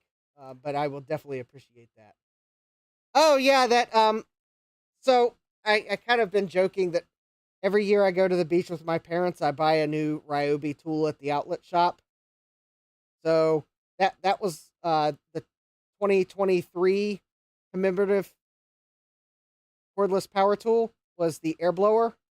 I think it's actually like a mattress inflator, but it moves enough air that it works good for dusting. And then my 2024 commemorative cordless power tool was the Ryobi glue gun, which actually this thing is actually pretty nice too. It takes a couple minutes to warm up, but I think Project Farm did a review of glue guns, and the Ryobi was ranked fairly highly, and I have to agree. It gets warm enough that it actually can heat the glue up enough to actually adhere things. So yeah, my commemorative power tools. So what will I get this year when I go to the beach with my parents? Well, you'll have to wait till October, because I don't know. It'll probably be whatever tool they have that I need.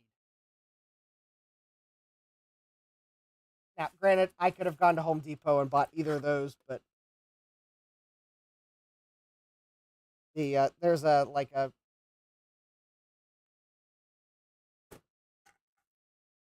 tool outlet. Actually, there's one at the Tangier outlets at Myrtle Beach. Actually, I think there's two Tangier outlets, and they both have a power tool outlet. So I think, if I remember, both of those were on sale at the outlet shop for like $30.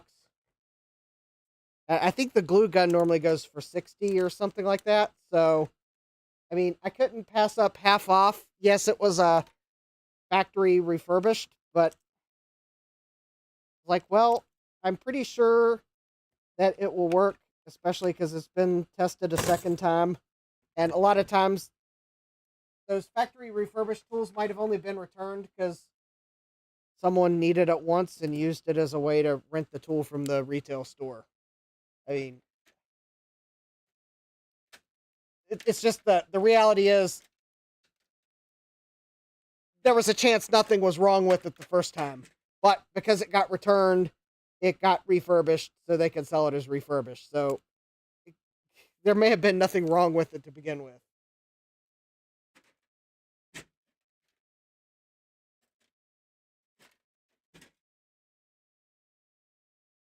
Mike says, lunch is to show my appreciation for all your streaming work. You're actually a good reference point to learn as you entertain. Oh, thank you. And I'm aware of the situation of being tied to your table. Awesome. Yes. So, also, Oh yeah, I guess I did show it off Tuesday, but the table runner shipped apparently, or at least I have a FedEx tracking number, which normally I would slightly cringe at FedEx having something, but I'm fairly confident they can probably deliver a table runner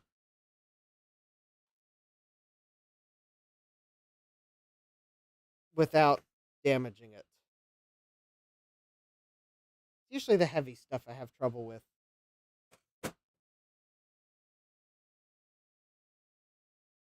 Mike says, I saw an early layout of the room. You got 3 tables against the wall, I think.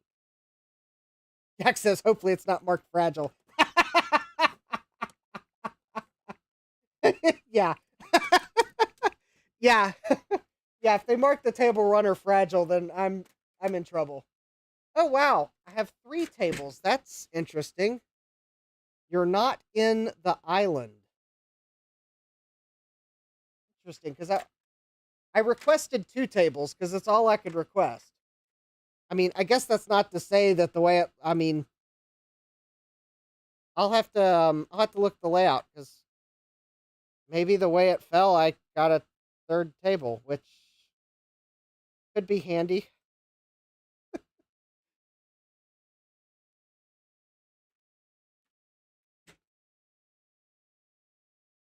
Actually, I'm kind of relieved I'm not in the island because I was when I was there in 2023, and I think I had a computer setting on Kevin Moonlight and Retrotech Chris's display. They were in the island, and it was really hard to for me to get behind the tables in the island. So actually, I am somewhat relieved I'm not in the island. But anyways, okay, I hope you all realize I knew when I had a cleaning stream that my workbench would not be spotless. So I hope you all realize my expectations were calibrated. However, I was hoping that I would at least get to the point where I could get that TV on top of the oscilloscope and that I could get some of the tools detangled on my workbench so that at least I'd have room for whatever I'm working on next. So honestly, because quite honestly, to really clean my workbench off, I'd probably have to dedicate a weekend to it. So Mike says, fragile. It must be Italian. Mike says, I'm not sure if it's your spot, but go onto the VCF site and find the link. Better yet, let me go find it. All right, awesome. So I've got, yes, I guess the good thing is I've got buttons. I guess probably a repeat of announcements from Tuesday. I have the buttons in hand. So I have 500, and I ordered 550 buttons.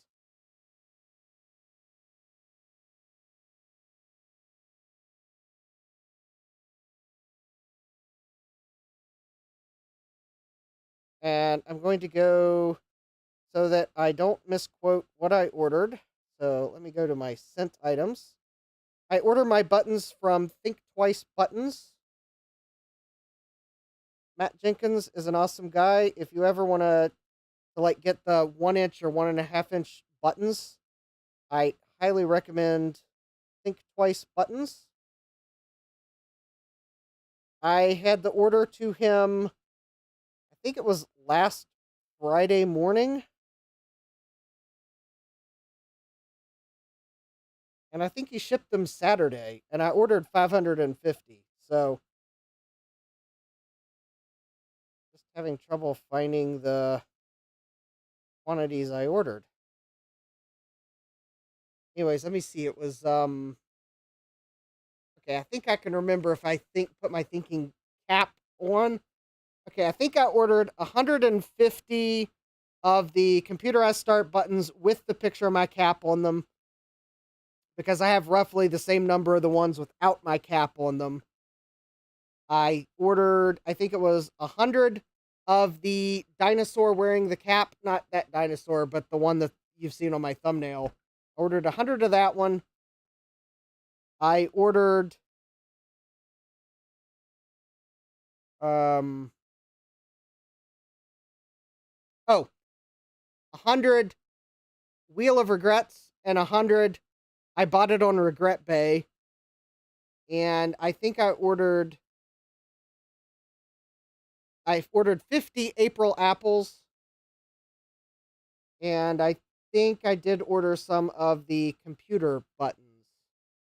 Might have ordered 50 of those. So if you want a sticker, oh, and I got stickers. So I've got both with and without my cap on them. So if you're at VCF East and you stop by my table, the stickers and the standard buttons are going to be free. Some of these special designs are name your own price. Hint, free is a price.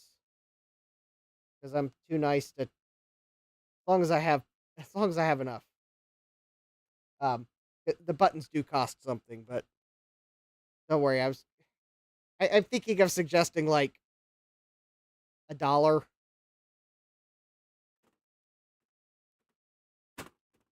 But anyways, I don't know. I may change my mind between now and then, but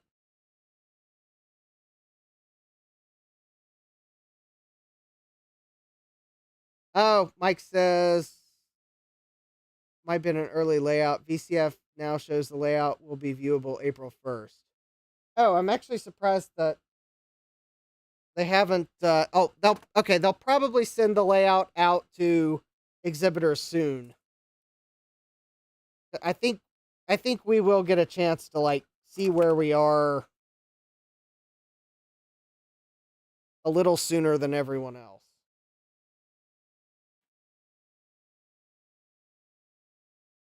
Yeah, I think they'll probably send it out to us soon. So or at least that's what they were hoping to do. So we at least have a slight idea of where we're going to be before everyone else. At least I do hope they send it out early, because knowing what might be beside me might sway some of my decisions of what to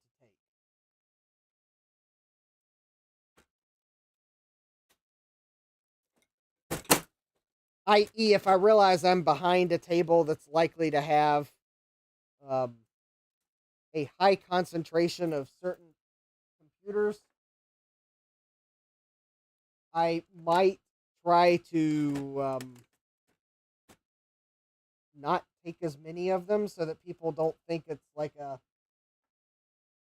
all VIC 20 show. Don't worry, I will still have Macintosh computers. That's probably a given. That I will have Macs, and it is probably a given I'll have PCs now. And I'm hoping to have a C64. That one should be no problem. I've got a C64C that's probably going to be the one I take. And I'm going to take a music computer if I have one that's working. Unfortunately, the keyboard is a problem area of the music computer.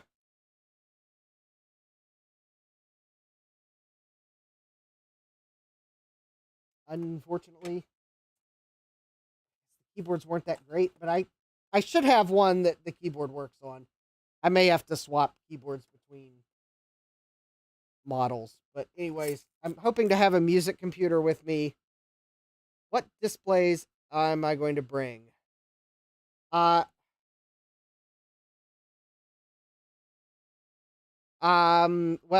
for a lot of them, I'm probably going to have less CRTs than some people might like. It's just the unfortunate reality of I have to pack and unpack my own car. And I don't have enough CRTs to bring CRTs for everything anyways. So, anyways, I am going to... So, for the C64, the Yamaha music computer, yes, and take up a lot of space on the table. So, for 3 or 4 of the computers that all use composite video, I am probably going to take one TV and have an AV switcher on it to try to reduce the amount of space that it takes. Yeah, Mike says traffic flow. Because unfortunately, the music computer takes up a lot of table space. Because since the theme of the show is the sound of vintage, I need to bring the keyboard that goes to the music computer. And by the keyboard, I'm not referring to the QWERTY keyboard that's on the music computer. I'm referring to the music keyboard that plugs into it. Because that would be really weird to have a music computer and not have the keyboard along with it.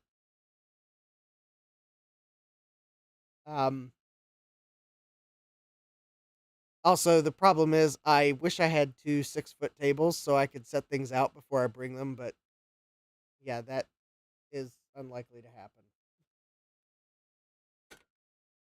I'm still going to try to lay stuff out, but well, I've got one 6-foot table I might be able to clear off to set some stuff up to make sure I'm not in it for disaster. But yeah, for one of the I guess for part of the table, I was hoping to bring some 8-bit computers that would plug into one TV and there'd be an AV switcher. Now, a music computer is one, a C64, unless I'm like, if I realize that tables around me are likely to have C64s, I may sub something. Or either that, or I may bring my my Coco that has the voice cartridge. I may bring that instead of the C64. Because that actually is maybe more interesting than because everyone there'll be plenty of C64s. Maybe I should bring my Coco with the voice cartridge.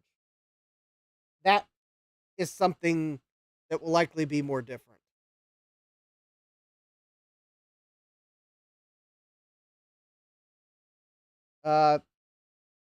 Thomas says the Costco plastic folding tables are great. Yeah, they're like $60 a piece.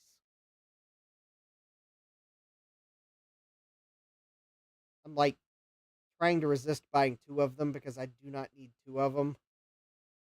I've got one that if I can clear the stuff off of it temporarily, then maybe I just buy one and I have 2 tables for setup. I could use 1 table, but I don't need 2. Mike says, someone will have an Atari with AMS music system circa 1982, way before mod files and MIDI, and an Apple II, maybe music construction set. Would bet money someone will have it. Jack says, I have fond memories of the 2GS version of music construction set. So, anyways, music computer, probably the Coco 2. I was thinking of just because it doesn't take a lot of space, that maybe I would toss an NES onto the table, because after all, I got that AV switcher. Just for kind of something different. I'm sure there'll be NESs there, but hey. It's something I remember using growing up. So anyways, I'm on the fence there. I've got enough AV switching capability that I can have 2 to 4 computers. So then the other part of the exhibit was probably going to be computers that pretty much need their own display. So yes, I am going to bring my first PC rebuild. I will probably have it running because it has an ESS 1869 sound card in it, which has a unique sound. Plus, I guess I want people to see that I actually did rebuild it and it's not just a prop. So I will probably have that. I am not going to bring the monitor that goes along with it because the monitor is fragile and heavy. But I do have the original monitor, although it really needs recap. That's the other reason I'm not going to bring it. So I'll probably have a flat panel for it, just for the fact that I think I need to set the flat panel on top of the case because I want people to be able to see the inside of the computer. But I did at least want it to people to be able to see that it does work. So that was one of the computers I want to have. Probably going to bring one of my LCs is probably a good possibility. And probably on Dave's stream, I'm going to try to recap the monitor that goes with it. Because I wanted something so I could bring the task recorder. And quite honestly, an LC would be a good host for the task recorder. And a couple other things. And in fact, I was even thinking of the LC I bring having a 2E card in it so that I could actually fire up Oregon Trail or something like that. Kind of get a 2-for-1 so I don't have to bring an Apple IIe. So I don't have to bring an Apple II and an LC. I could just bring an LC.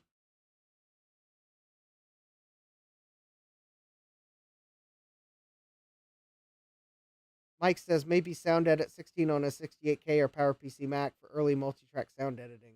Ooh, that sounds like a good one. Jeremy's asking, does that screwdriver state made in USA on it? No, it doesn't.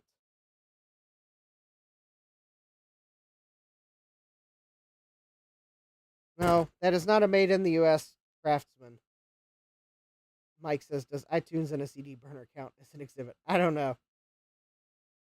And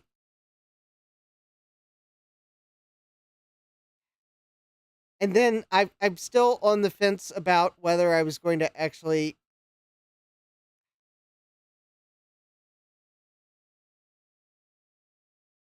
I don't know. I had an idea for bringing a printer, but I'm not really sure I'm going to have enough space on the table. So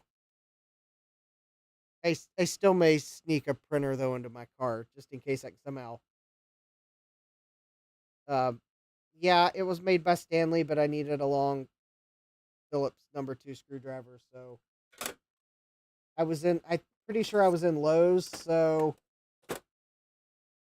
I was in Lowe's, and I don't think the Cobalt had one long enough, so I bought the Craftsman. I would have probably rather have bought something else, but anyways.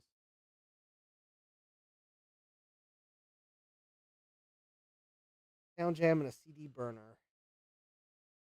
I don't have a lot of vintage CD burners. There was one thing, though, Anyways, I'm still not totally sure everything I might have.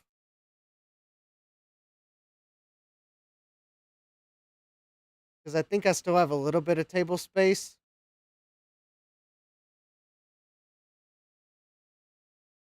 I was thinking of trying to find a way that I could make custom buttons while I was there, but I don't know that I'm really going to have the table space. But speaking of printers, though, okay, yesterday I broke down and bought one of those Epson Mega Tank printers. So I can't promise how fast I'll be able to do it, but I was going to try to set a printer up on Global Talk. But I wanted one that wasn't going to cost a fortune in ink. Plus, it's a printer I could use for other things too because it will print photos. So there's that too. So, anyways, you can look for that in. I'll try to set it up. I'd been thinking of getting one of those printers anyways, so I broke down and bought one from Epson. I bought it refurbished. I like a good deal. It wouldn't be the first time I bought a refurbished printer from Epson, but It'll be the first time in a while I've bought a refurbished printer from Epson, because it was a while ago. Yes, thank you to a couple people during my last stream that pointed out that I would probably be happier with an Epson than a Canon, because I was totally thinking of getting the Canon Mega Tank. But I settled on an Epson, I think it's the 2850.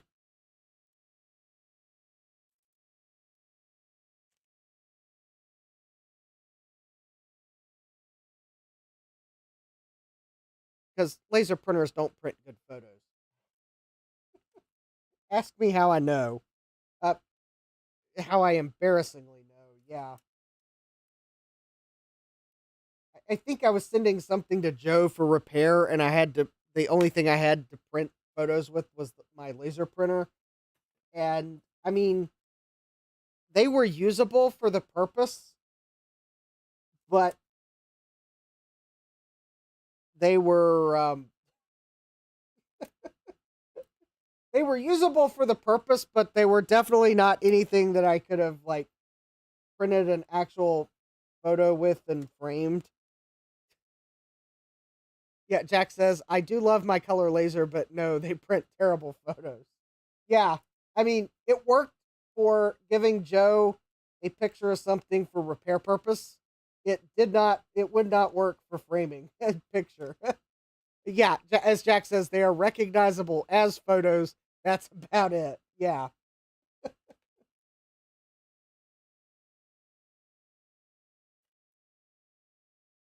It probably didn't help my source material was a screen grab from a video, because I had forgotten to take better before photos before I tried and failed to upgrade something. And I failed so badly I had to send it to Joe to fix my mistakes. And yeah, I have still I that is one of the videos I need to make. I have a backlog of videos. I have a goal this year to, like, maybe whittle that backlog down. So hopefully I will be able to do that.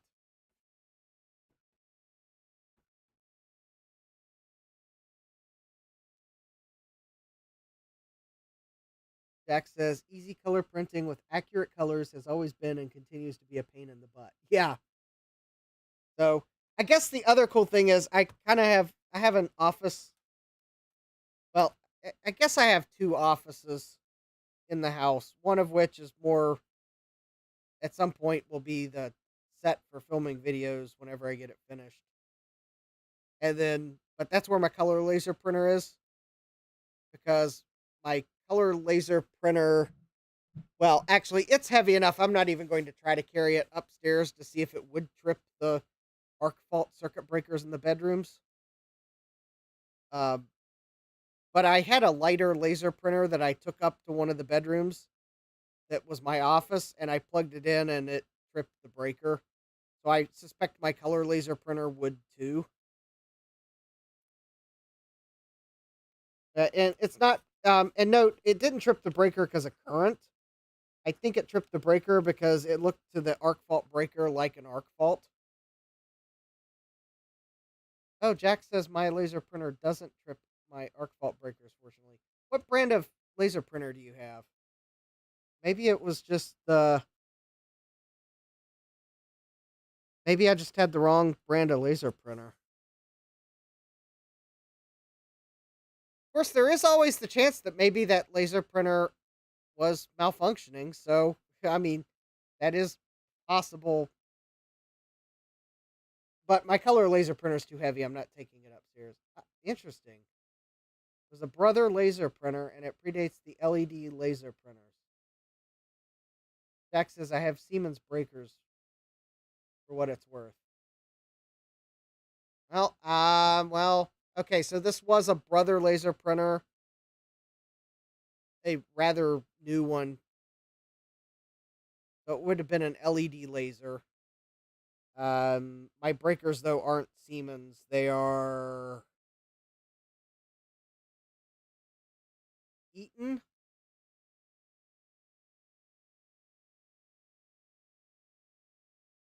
I think they're Eaton, but I could be wrong on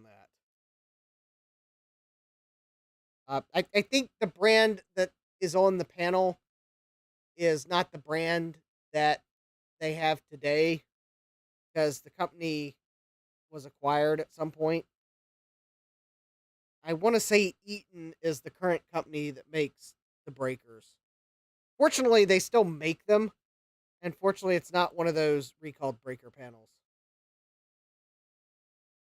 Yeah, Jack says, I know arc fault breakers can be troublesome, especially slightly older ones.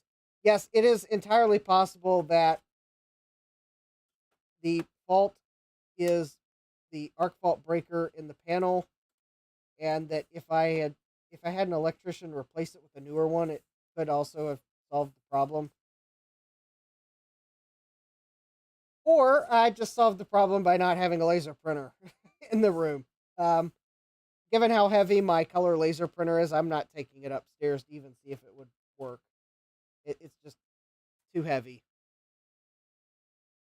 It's a Xerox color laser printer. I don't know if I would buy another Xerox. It has its quirks, and I'm not sure if Xerox has upped their DRM game since I bought mine. But I do know that I can buy generic cartridges for mine, and it doesn't complain, or at least it doesn't overtly complain. So there's that. But I'm not sure I would buy another one because my Xerox laser printer has this weird quirk where it will just randomly wake up, despite the fact that nothing's trying to print to it. And it has another weird quirk where eventually, although I haven't seen it in a while, so maybe they finally fixed their driver, but Windows, for the longest time, I'd have a Windows computer just finally decide that the printer was no longer there. It would just like say it was offline eternally and you couldn't print to it. I'd have to delete the printer and re-add it in Windows, and it was like, oh, there's the printer. That was kind of annoying too, but I'm thinking maybe that was a driver issue that maybe they fixed finally. But yeah, kind of one of those. I'm not sure I would buy another Xerox laser printer. But I got it was a decent price on Amazon when I got it. And so anyways. Yeah, Jack says my miter saw was made before they changed the startup circuitry to work with arc fault breakers, and I have to plug it into a specific garage outlet that isn't arc fault protected. Yeah. Yep, I know. I I need to actually get some outlets, or I need to get an outlet put into my garage, and I'll have to find an electrician that'll um not that might let me choose an alternate type of breaker and just kind of install it, because I'm actually not sure what I want to plug into it would work on an arc fault breaker. I think I did figure out I can use a ground fault breaker, so maybe I can just go with one of those. But I'm pretty sure an arc fault breaker for a welder would probably be a incompatible combination. But I think you can use a ground fault circuit breaker, because a properly working welder should not have enough ground leakage to trip a ground fault breaker. Or at least that's the conclusion I came up with. But I'm pretty sure the frequency of a welder probably would trip an arc fault breaker. Well, for one, it kind of technically is an arc fault coming out of the welder. Although it's not a fault, but it is an arc. Yeah, Jack says, law, yes, I think an arc welder is by definition not compatible with an arc fault circuit interrupter. Yeah. Yes, because I think to the AFCI, it's an ARC fault. An entirely intended ARC, but yes, the breaker isn't able to tell an intended ARC from an ARC lurking in your wall about to start a fire. So yes, I think I will have to get a GFCI put in. Although I think the thing is it would also be a 240 volt outlet, so that probably would be less of a problem. I think my welder can take 240 volts, and that's usually the easier way to power it. It's not a very big one, but I do know it can take 120 volts, but really need to use I don't have a 20 amp outlet to put it in.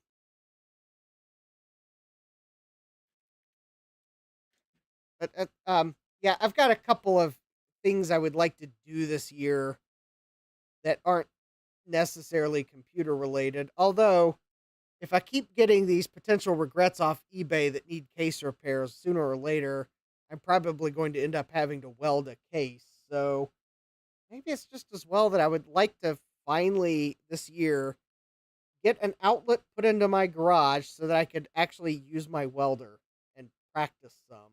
So um, that's one of the things I would like to do is get an outlet so I can actually kind of practice my welding and get better. Yeah. Jack says, that said, the arc fault breaker in my bedroom used to trip occasionally, and I eventually diagnosed the problem to be a nicked neutral wire and a ceiling can junction box. It's always in the boxes that are the hardest to get to. Yeah, it obviously occurred when the house was originally wired. Actually, Jack, I actually moved into this when I moved into this house in 2020. I was having weird issues as well in the master bedroom.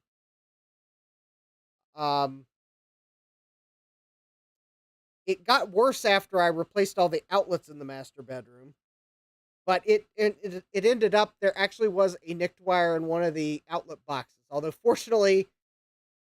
it was fortunately it was in the outlet box. Although the electrician did take the ceiling fan down that had been recently installed because we were trying to figure out where the fault was, and I think it was in the wire that was going from the outlet box up to the box in the ceiling for the fan. So it was that wire, but fortunately the nicked wire part was in the floor box. But yeah, he took the ceiling fan down because he had to check those wires because he was trying to figure out where the fault was. But yeah, I was I at first it was like a very it was like it would trip for no reason, but then it would go like a month or two and it would just trip. But then I replaced all the outlets because some of the outlets in the master bedroom didn't grip on the cords very hard. After I did that, it was like tripping like several times a week. Although it didn't take many trips before I called my realtor, said, "Hey, can you recommend an electrician? I got a weird problem in the master bedroom that I need to call someone on." Yeah. Yeah. Jack says that sounds a lot like what I was seeing. It would trip every several weeks. Yes. So it was infrequent, and I would always think that I was the cause. But then I replaced the outlets, and it got worse. And I think that's because when I pulled the wiring out and pushed it back in, and I think I pushed that nick very close to a ground wire, so it was tripping way more frequently. Which I guess in a way it's good I did that because that probably made it easier to find the fault once the electrician really got to looking and realizing that the symptoms were a lot like a nicked wire in a box. So maybe it's just as well I started replacing outlets. Also, cords go into outlets in the master bedroom way better now, and they don't like practically fall out when you push them in. So plus. That's a plus that your outlets, that your plugs don't just like fall out of the outlet. Another thing for electrical safety is your plugs stay in. But yeah, that was the although if you want to have a really not so funny in reality, tell me that someone that owned this house did some DIY and maybe they shouldn't have been doing DIY.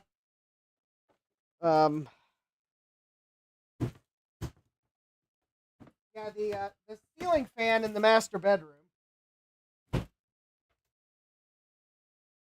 Actually, I had to replace it. I had to have it replaced fairly soon after moving in because, so we did the pre-closing walkthrough. We thought the remote for the fan was in the master bedroom. So went through closing, and then when I got the keys, of course I'm trying to turn the lights on in the master bedroom, and yeah, the fan remote that was in the master bedroom didn't actually go to the ceiling fan. Now, I'd never figured out what it went to, but it did not go to the ceiling fan in the master bedroom. So I had no, I had to use a table lamp in the master bedroom for a while, and that was not enough light. Anyways, couldn't I couldn't turn the light on and off. I could still use the ceiling fan on whatever speed it was set to when they last used it, which was at least a useful speed. But apparently, when they had last used the light, they were only running the fan and not the light. So using the wall switch only turned the fan on. Yeah, that was annoying. But anyways, so fast forward, I order a fan, call handyman service that my realtor recommended. And so he's taking the ceiling fan down that was in the master bedroom. And he's got the ceiling fan down. And once he had it down on the ground, he made a remark like the following to me. He was like, you know, it's probably good that you were replacing the ceiling fan because the bracket holding the ceiling fan onto the ceiling was installed backwards.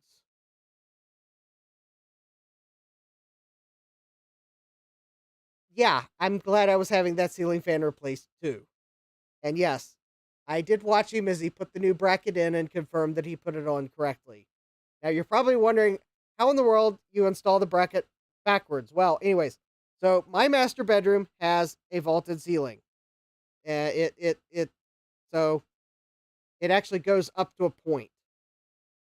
Well, most ceiling fans have like a 3/4 shaped ring that you put the ball that the ceiling fan fits on.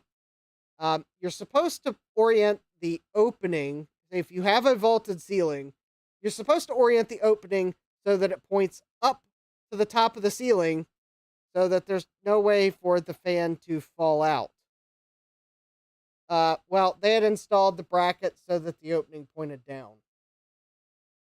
Yeah, the only thing that was really holding the fan on was the cover that goes on top of the bracket to cover the electricals. Yeah, that fan got installed backwards, and it's fortunate to everyone that was in that master bedroom, including me, after that fan was installed, didn't jump up on the bed and hit the ceiling fan because it probably would have fallen out. Jack says, I'm sure the wire nuts would have caught it if it fell. Yeah. Sad Max says, yikes. Yeah. Hi, Sad Mac. So anyways, that and a couple other things I found is why I think someone that owned this house before did some of their own electrical. The worst thing I found, though, is painted outlets. someone painted some of the outlets in this house. It's annoying. I haven't got all of them replaced yet. I'm slowly replacing outlets in the house, very slowly. Um, but anyways, yeah, someone painted the outlet. I mean, okay, paint the outlet covers. That's one thing. You just go to Lowe's and buy an outlet cover. If you don't like the painted outlet covers, done. But painting the outlets, come on, folks, please, no. Then you just get paint in the outlet. Yeah. Ugh. Okay. Pet peeve over. Anyways, all right. So I I think I'm happy with where the workbench is. If I were working on a printer or a computer, I think there is enough space that I could actually work. And I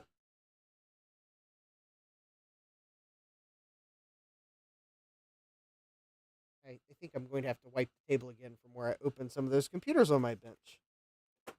Anyways, yeah, I think I have a workable space, and at least I've detangled some of the tools, and I was able to set a TV up over to the side, and I'm going to. I don't know what that is that I found on the bench. It looks suspicious, so I'm going to spray it with isopropyl alcohol, and then I'll wipe it off with a paper towel. But anyways, I got room to work, so it's cool that you all hang out and put up with me as I clean my workbench. And I guess I got a few announcements out, told some stories, and had fun in the chat. So I think in the future, if I need to do something like this again, I'll be less afraid of just doing a, hey, let's hang out because I need to clean my workbench or something like this. Anyways, yeah, I did this tonight because tomorrow night I'll probably be working on VCF East stuff, and Saturday I'm driving to the Apple store so I can get a new battery in my iPhone so that I have a battery that lasts all day at VCF East. And, well, Sunday afternoon, I'll probably be on Dave's stream working on something for VCF East. So, yeah, so it's kind of the nights I'm not streaming, I'm working on VCF East or doing something for VCF East, even if it is driving to an Apple store to get a new battery. Don't worry. I did plan while I'm out at the Apple store, I'm going to stop at a few thrift shops. So there's the chance I might find some cool thrifts that are vintage computing related. But Jack says, don't accidentally walk out of that Apple store with a new Mac Studio. Probably no risk of me walking out with the new Mac Studio. Now, walk out with a Mac Mini, that is entirely possible. I would probably be more likely to walk out with a new iPhone, but anyways. Yes, there's a big chance I would buy a new iPhone, but quite honestly, I'm looking at possibly switching providers first before I commit to a new iPhone, because depending on who I switch to, well, they might include a phone with service. So there's that. So I don't want to just like completely buy one up front. Jack says the M4 generation is super solid across the board. So yeah, there is a chance I'd buy a Mac Mini, but probably not a Studio. But there is always the chance, especially if they had a refurb Mac Mini. Or, well, okay, if it's at the store, I guess it'd be open box. Sometimes the Apple stores will have open box ones that you get the same warranty as new. I think that's how they sometimes sell the customer returns that, or at least they used to. I don't know if I presume they would still do it. That the Genius can check out a customer return and then they sell it as open box, and you still get the full warranty. So there would especially be a chance if I managed to get a good deal because I found an open box one. But yeah, the M4s are super solid across the board, and there is a chance I might there's also the chance I might not. But anyways, yeah, I'm going up to the Apple Store in Woodbridge, Virginia. I decided because there's a couple thrift shops I like to go to there. I'm sure if the one in Short Pump is closer, but I got to thinking that I'm not sure exactly where similar thrift shops are in Richmond. And the problem is with Richmond that Richmond is really big. So sometimes the fact that there's something in Richmond, it could be on the other side of Richmond, and it can take an hour to get to the other side of Richmond. Not necessarily an hour on the interstate, but then depending on where in that other side of Richmond it is, I mean, it could take an hour to get there. I'm like, no. And then there's like, yeah, and some of those places, especially were like e-waste, they might not be in the most savory parts of Richmond. So I was like, I think I'll just go to Woodbridge instead because I know where everything is in Woodbridge. You know, the L&Y Electronics, that place where I got that Trident card. The Be Thrifty, they sometimes have computer stuff. Yeah, I'll just go to Woodbridge. The Apple Store is fairly convenient. And in fact, I think all three of those places are fairly close together.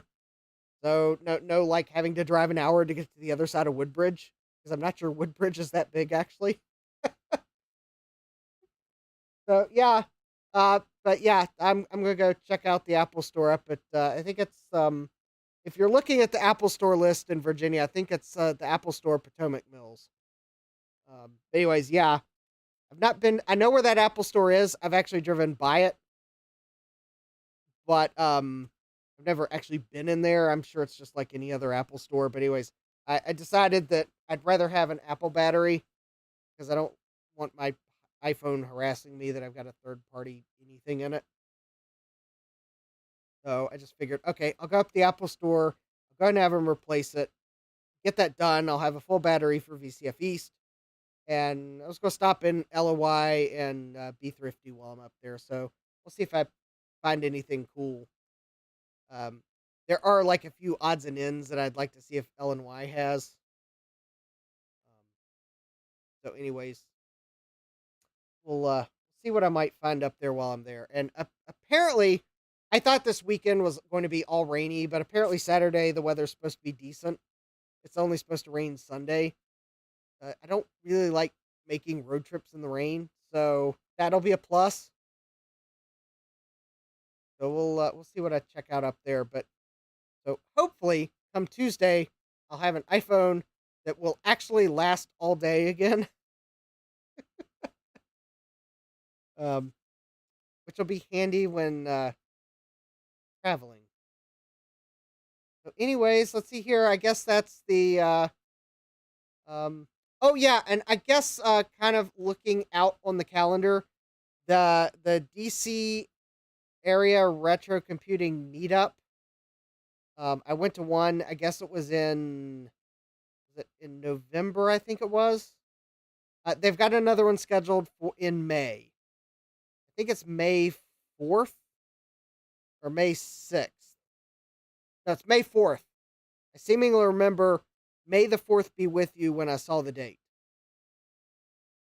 I think it's on Sunday, May 4th at the Chantilly Public Library. Don't quote me on that. I'll actually think to look at the announcement closer to it and I'll confirm or Loudoun County Public Library. Yeah, I'll double check where it is and make a further announcement. Anyways, I'm planning to be there, and I'm actually will probably take a computer with me this time around. Now that I kind of know what the format is, and people can set up a computer and show it off. So that'll be in May, and of course, closer to that, I accept solicitations for an idea of what to take. But anyways, I am planning to go to that meetup because it's super easy to get to, and meetups like that are cool. So, in fact, I've actually been tempted to try to organize a meetup closer to me. So one of these days, I'm going to actually talk with um I've got an idea of where to hold it. So one of these days, I'm actually going to go talk to them and see if they'd be amenable to it. So, anyways, um, so I may also that's one of the other things I'd like to do this year is maybe try to organize a meetup closer to me because I think there's people in this area that do it. So I don't know. More details to follow. I just have to actually make it to that place and talk with them and see if they'd be amenable to it. And if not, I'm sure that I maybe one of the libraries I can reserve a room. Um, my one idea of where to hold it was actually a coffee shop because I think it would be cool to be able to grab a coffee and anyways, but the library might also work too. So anyways, yeah, we'll find a place. I just probably have to maybe find a way to promote it. But anyways, I'd like to do that this year. That's kind of one of my goals to have like a because I think there's people in Charlottesville that are into retro computing that I haven't had a chance to meet, and I thought it'd be cool to organize a meetup to actually get a chance to meet them and for them to meet others and show off their cool builds. I mean, come on, that's one of the reasons you do a meetup is to kind of be able to show off something cool in your collection and let others see it because there's a chance you might have something cool that someone's never seen before. I mean, I saw that at the DC meetup, some cool things I'd never seen before. But anyways, that's kind of one of my other goals this year I'd like to do is try to organize a meetup in this area just to have some fun.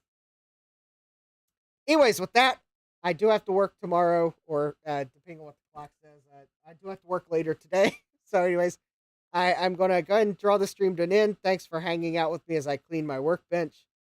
Being cool in the chat, we got to tell some stories, have some fun. I got the OBS plugin installed for DroidCam. Tested my streaming setup to make sure I could actually restart OBS and have it reconnect.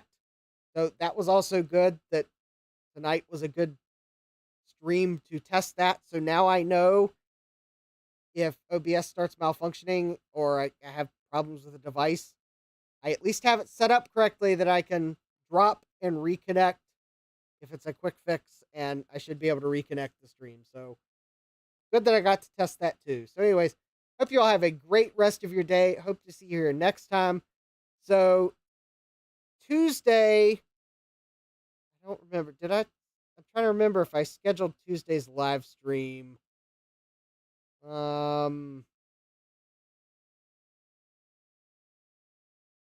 know I've got 2 streams scheduled.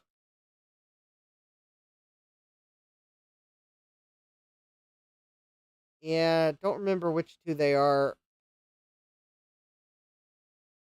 Oh, okay. So I have not scheduled Tuesday's live stream yet, I believe is... Yeah. I haven't scheduled Tuesday's live stream yet. I'm not sure what yet. Thursday, though, I tentatively will actually bring the Style Writers on the bench because I kind of need to check them out before VCF East. Tuesday, it may be a VCF East stream where I may be working on things that would be for the exhibit. So not strictly Marcintosh necessarily, but I do have some computers that I need to at least make sure they work. So Tuesday may be VCF East related. Thursday, tentatively, the Style Writers. So don't forget to smash that like button to let the algorithm know you like content like this. Subscribe and turn on notifications, you know, when I go live next. And with that, I hope you all have a great rest of your evening. Take care and God bless. Computerized Start is brought to you by my awesome patrons on Patreon and by your tips and memberships on Ko-fi. These and other channel supporters make my live streams possible. You too can become a channel supporter with tiers starting at just $1. Don't forget to smash that like button. And if you've liked what you've seen, subscribe and turn on notifications so that you don't miss the next video or live stream. And as always, thank you for all your support. I hope to see you next time. And until then, take care.